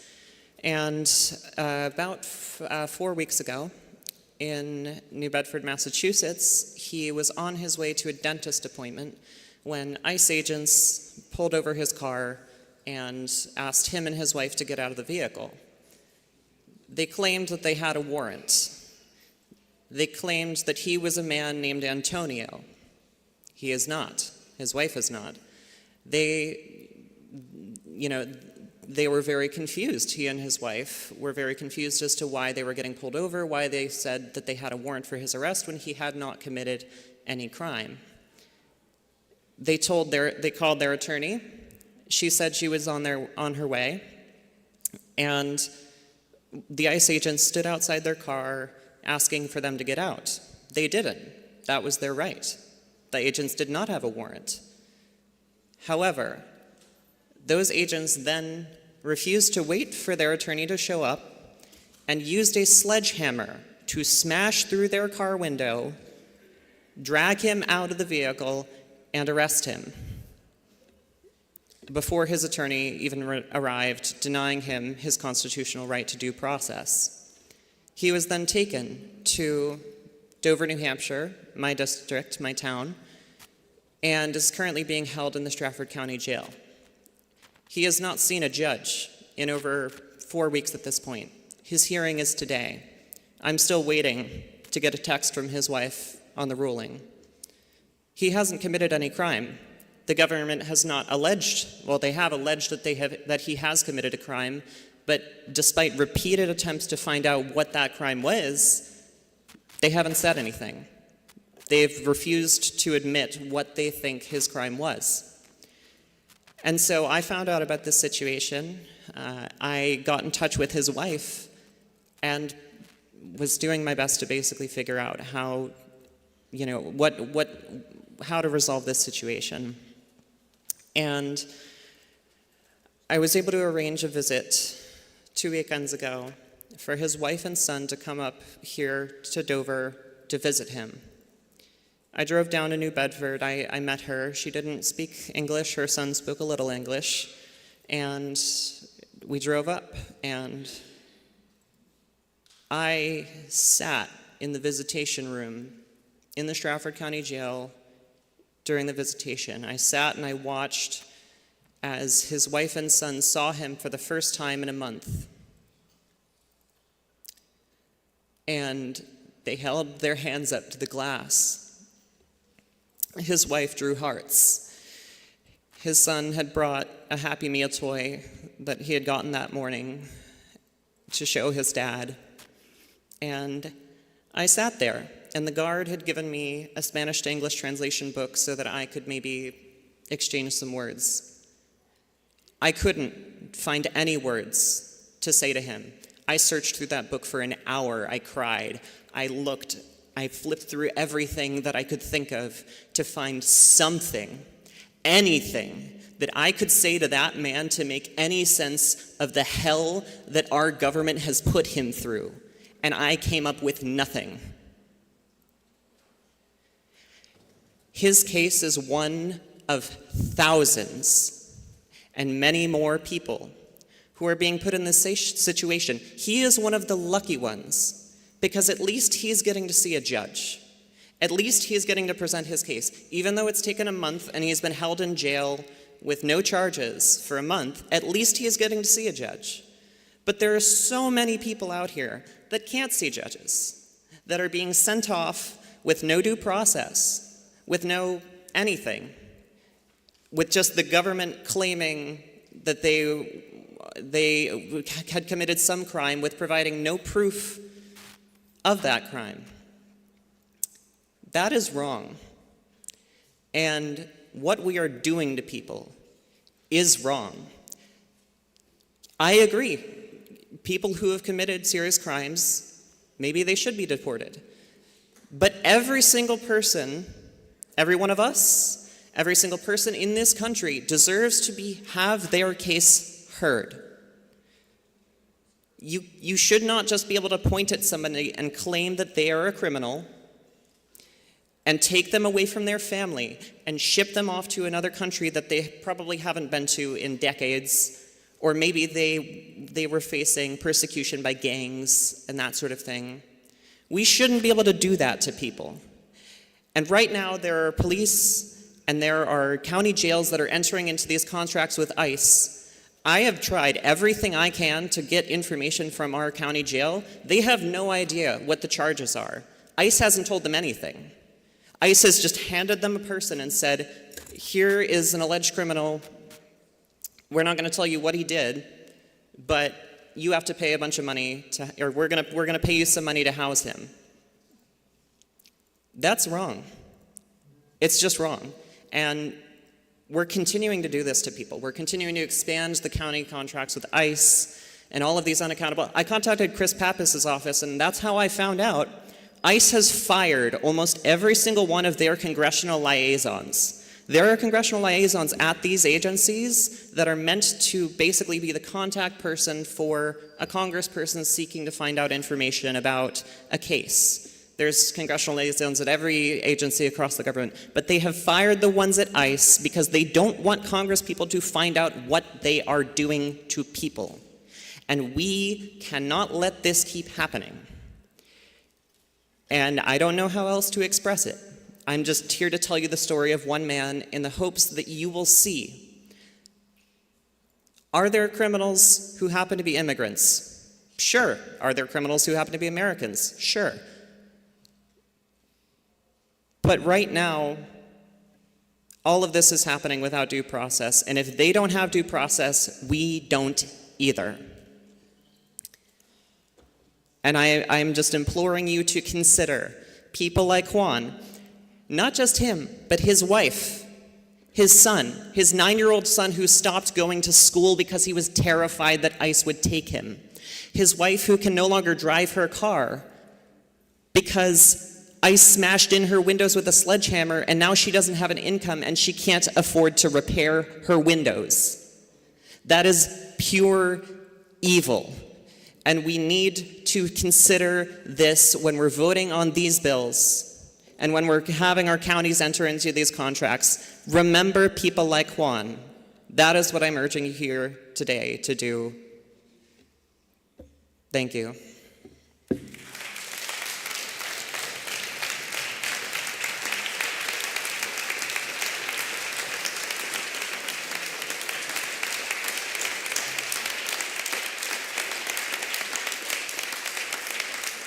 For what reason does the member rise? Mr. Speaker, I move the permanent journal. Without objection, so ordered. Representative Budathoki is recognized for unanimous consent.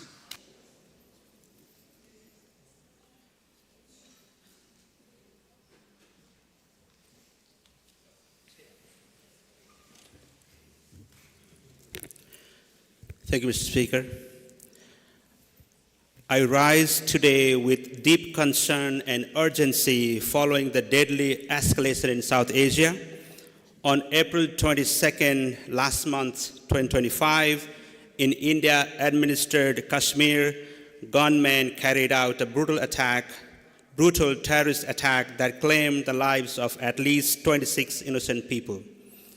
This senseless act of violence has shaken the region and raised alarm across the globe.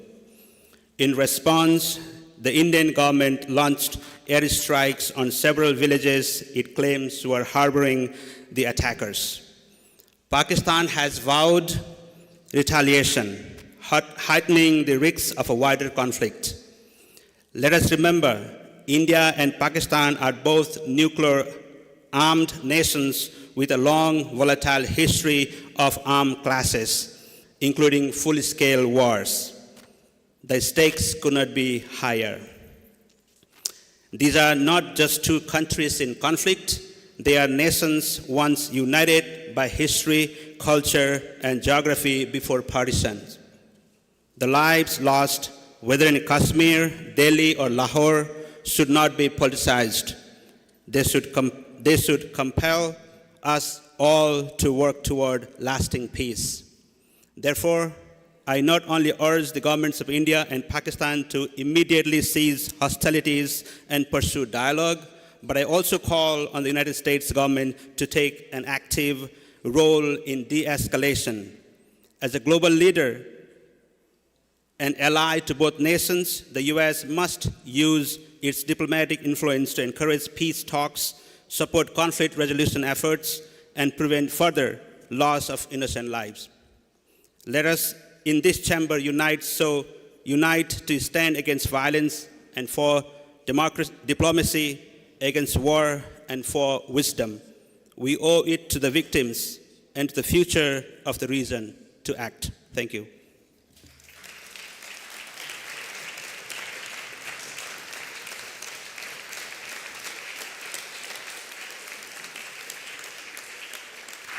For what reason does the member rise? To request the remarks of the member from Manchester be placed in the permanent journal. Without objection, so ordered. Representative Osborne moves the House stand in recess for the purpose of the introduction of bills, vacate motions, enrolled bill amendments, enrolled bill reports, receiving messages, and forming committees of conference. Are you ready for the question? All those in favor say aye. All those opposed, nay.